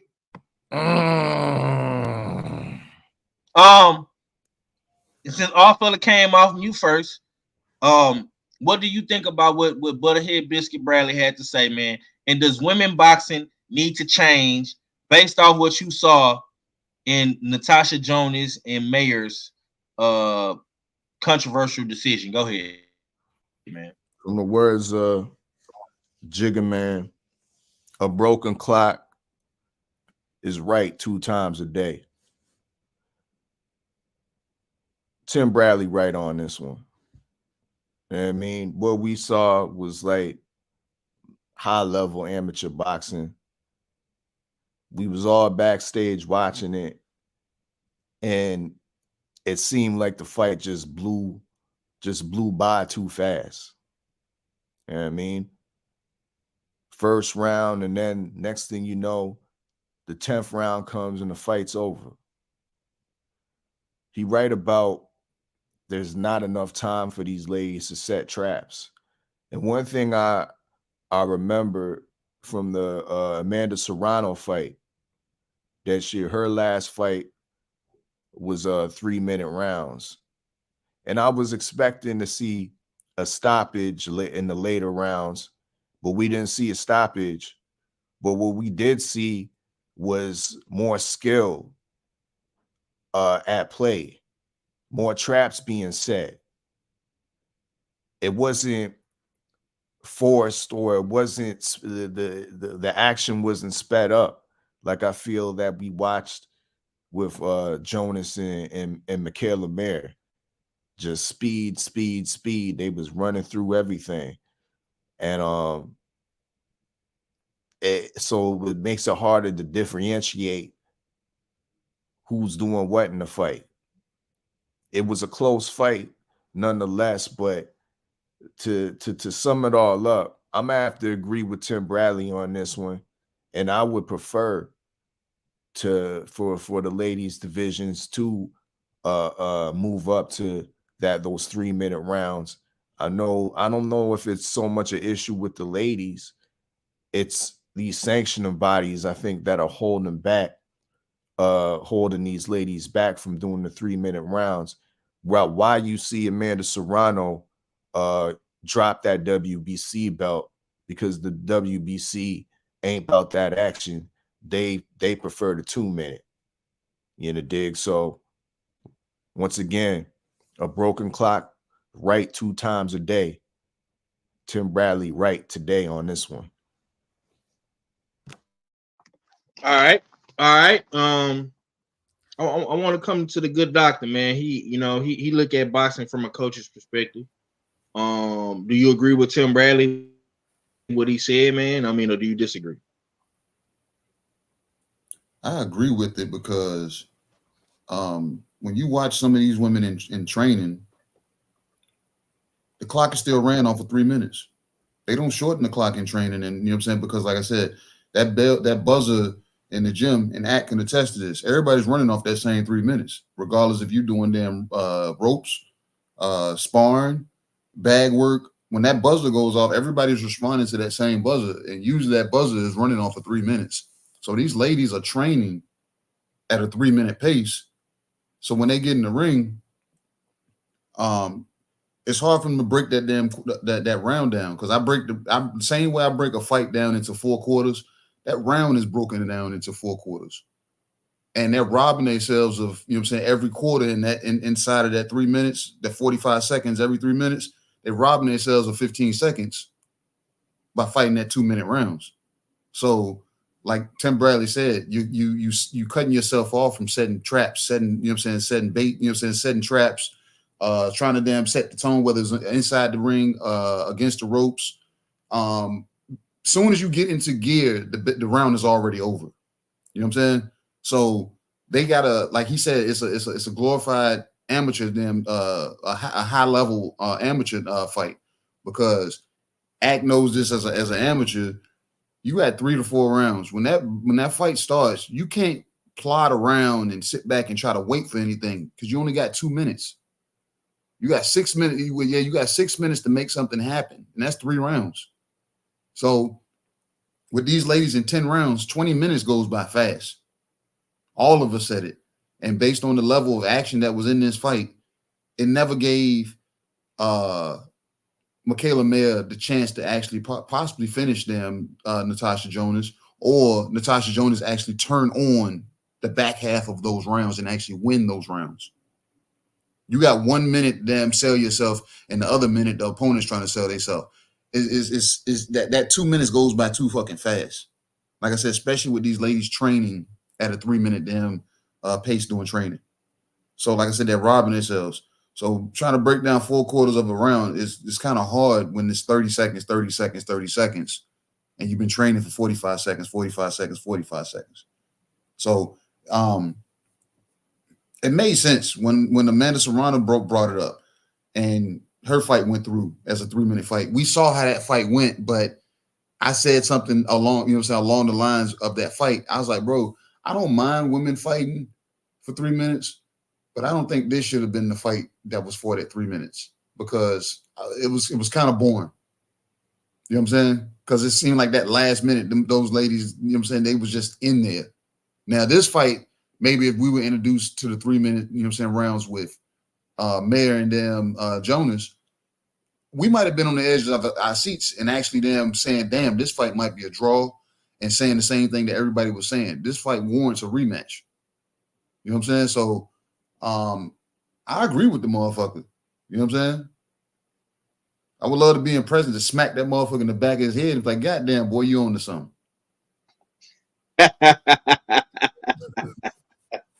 God damn, man. Yeah. Okay. Son of Tank say he right. Okay. Act, man, I want to hear what you got to say, champ. You come from the amateur boxing system. Do you agree with before you get to open class, you fight 2 minutes, like KG was saying, in the amateurs. Once you get, I think, about 6 fights, then once you move to open class, and that's 3 minutes, male or female. So they fight 3 minutes in the amateurs anyway. And females want to get paid and treated just like the guys do. So I feel like if you want to get paid and treated like the guys do, then fight 3 minutes and 12 rounds. That's why I salute. Damn. That's why I salute Amanda Serrano so much. I salute my prima. You know what I'm saying? She's a real one. You know what I mean? Because a lot of girls be holding on to these titles because we know how the women's circuit is in boxing. If you ain't got a belt in women's boxing, you probably really ain't gonna be making no money. So, facts? So I gotta, like I said, I gotta give Amanda Serrano, my New York sister, a lot of credit for even doing that and dropping the belt and daring to be great. I respect her a lot, Another thing too, Tim Bradley, I gotta keep it real, man. I'm glad you did play this video, Five. We may have not agreed on most of the show, but I agree with you with playing this clip. Because a lot of times and lately, Tim Bradley, to me, a lot of stuff he's saying, I hate to admit it, I agree with. And this is one of those things where I agree with him. We got to treat everybody equally. Everybody want to be treated equally and get the equal pay. Then everybody gotta think like each other. You know, you gotta look. When I go in the gym 503, I don't care if you in shape or not. That bell is gonna be on 3 minutes, and if I could put it to 5 minutes around, you know I would. You know I would do it. There be people that just come in the gym just to get in the shit. Yo, bro, they know I've been in the gym because they be like, "Yo, why is the bell going on for so long? The days I'm not there." Oh, that was act. Wanderer automatically say that was accuracy. You know what I mean? And then they switch the bell down. You know what I mean? That's just I always did that even when I was little. Coach James would tell you, like, even when he was a teenager, he used to do that. You know, so I just feel like if they want equal pay and equal opportunity, I definitely think switch it to 3 minutes. I think the reason why they're scared is because you know, a lot of times in every year a boxer passes away or gets traumatic injuries in the fight. So I think that's gonna increase. You know, women, they do a good job of that. Not too many fatalities and stuff happens in women's boxing, but I think if we do increase that, it's a possibility that could start happening with the women, you know, just like the men. So I think that's what the sanctioning bodies and the women's side of boxing are afraid of. I don't think they should be afraid as much. I think that they should chance it and let the women get equal pay, equal opportunity. So I definitely agree with Tim Bradley on this. Yes, sir. Yes, sir. Yes, sir. Um, Young A, what's your take on this, champ? You know, it's kind of ironic. Before I came on the show, I actually called up someone B Man's channel, and we were actually discussing about the same topic that Jim Bradley just mentioned. So, kind of ironic in and of itself. But I have to give the devil his due because he's absolutely correct. Because as Akmeter said before, most of these women's fighters are conditionally trained, you know, in spots where they train for 45 seconds in every single phase, and they're trained to conditionally to fight more than 3 minutes. And hell, most of them even sparred against bigger, women or even bigger or even guys that pretty much can test their value a little bit. So I think that having a 3 minute round in women's boxing would actually be better in the long-term future. Now, sure, it's going to happen that there's going to be some situations where women's fighters, end up getting hurt because absolutely. But at the same time, it's a her business. This is boxing, and if you're not in it to try to win fights, then what are you doing? So I think that what you'll get if you put the fights in 3 minutes, you'll have better quality fights, and there'll be more time to set traps for your opponent. Because having 2 minute rounds is not enough, because you only get a 30-second opportunity to try to set a trap, and then all of a sudden, bam, the 2 minutes are up. It doesn't make sense. It really doesn't make any sense. And I think it's about time that the sanctioning bodies start letting the women fight 3 minute rounds in women's boxing. And then I'll add one more caveat too that could be used for a topic discussion in the near future. Bring back 15 rounds. You know what I mean? Bring back 15-minute rounds in boxing in the men's side. That way it could eliminate the suspicion of draws and shady, boxing scoring. But I'll leave that out to y'all. But the point here is, I agree with Tim Bradley in this case. Make women fighters fight 3 minute rounds, and it'll make fights much more competitive. Yes, sir. All right, Cadillac Red, man. You was ready to clown me because I said Bradley name, man. But what's your take on what Scoop Ballhead Bradley had to say, man? I don't agree with the chicken sandwich eating motherfucker, man. Fuck butter biscuits. I think how about we make these championship fights 12 rounds like championship fights are supposed to be? I guarantee you, if I would have seen 2 more rounds of the fight yesterday, maybe Mayonnaise Mayor would have won. Because it looked like Jonas was on her way out in the 10th round. Facts. Most of these fights that we see that make great fights, back and forth fights, beat them. Oh, did you see what happened in the championship rounds? You know what I'm saying? That's what make you a champion. Most motherfuckers fight like that 2 round 10 and then fall off. So I don't mind them having 2-minute rounds. I just think that you should give me 12 rounds of it. You know what I'm saying? It's still more time, and I think we'll be good. I don't want the motherfucking women to be out here underneath the men rules, because then that's when they start thinking that they as good as the men. They still need a smaller basketball, motherfucking, you know what I'm saying, and all that other extra shit. You know what I'm saying? They need their women, so they need their shit different from the men. But at the same time, you still got to go through shit to be a champion. You know what I'm saying? And I think championship rounds is what you need in women's boxing, and that'll probably stop all the bullshit. So, you know, I ain't mad. Yeah. I ain't mad at a 3-minute joint, but 3 minutes for 10 rounds is still fucking whack because it's 10 rounds. Give me 12 rounds or some shit, and let's see how that shake versus, you know what I'm saying? Okay. Yeah, man. Either or, man. You know what I'm saying? Something needs to change, goddamn it. That's what I'm gonna say. I don't care if you got scoopball heads perspective or opinion on it. If you like that, or you riding with red on the bellway, you know what I'm saying? I don't give a damn.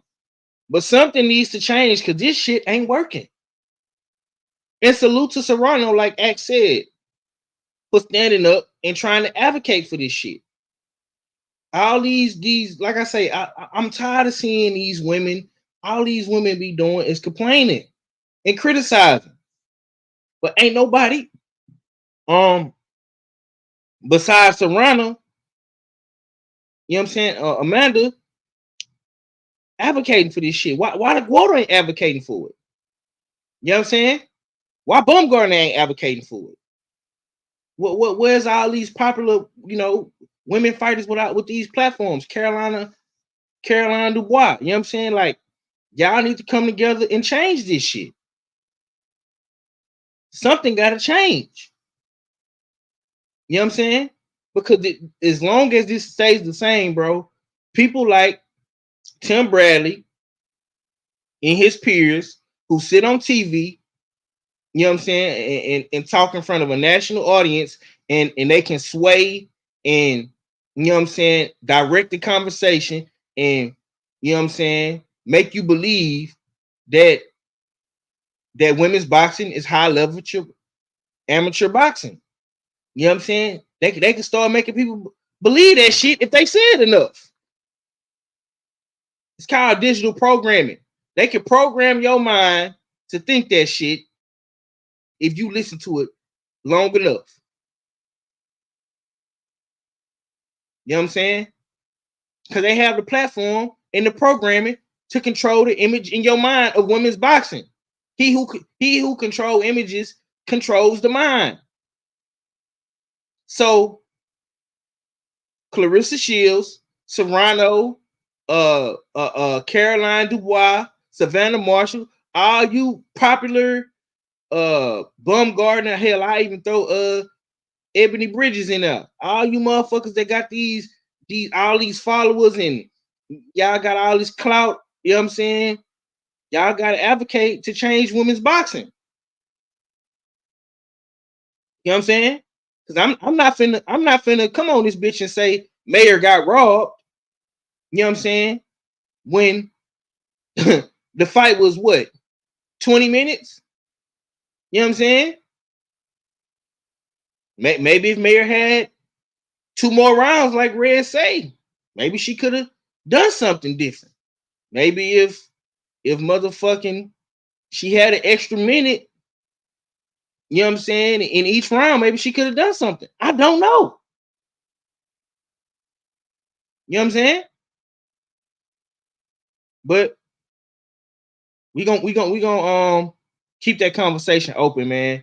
I appreciate everybody for tuning in. You know what I'm saying? Great show. We'll be back next week, man. We got boxing. Excuse me, y'all. I'm drinking this water. It got me burping. We got boxing next week. Jaime Munguia, John Ryder.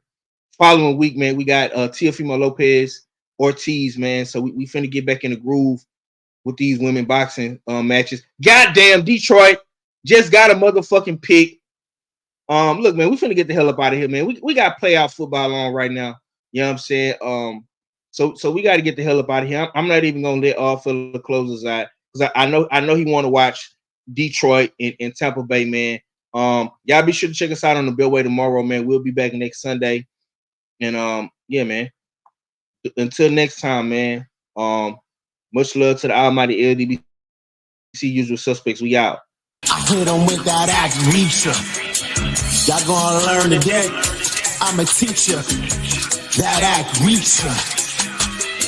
Get into the bag like berserker, boy. Fuck around, I'ma hurt you, boy. Stiff jab, side step, uppercut you, boy. The champ is here, you can't survive in my circle, boy. Yeah. Look at my drip right here. Universe is all I wear.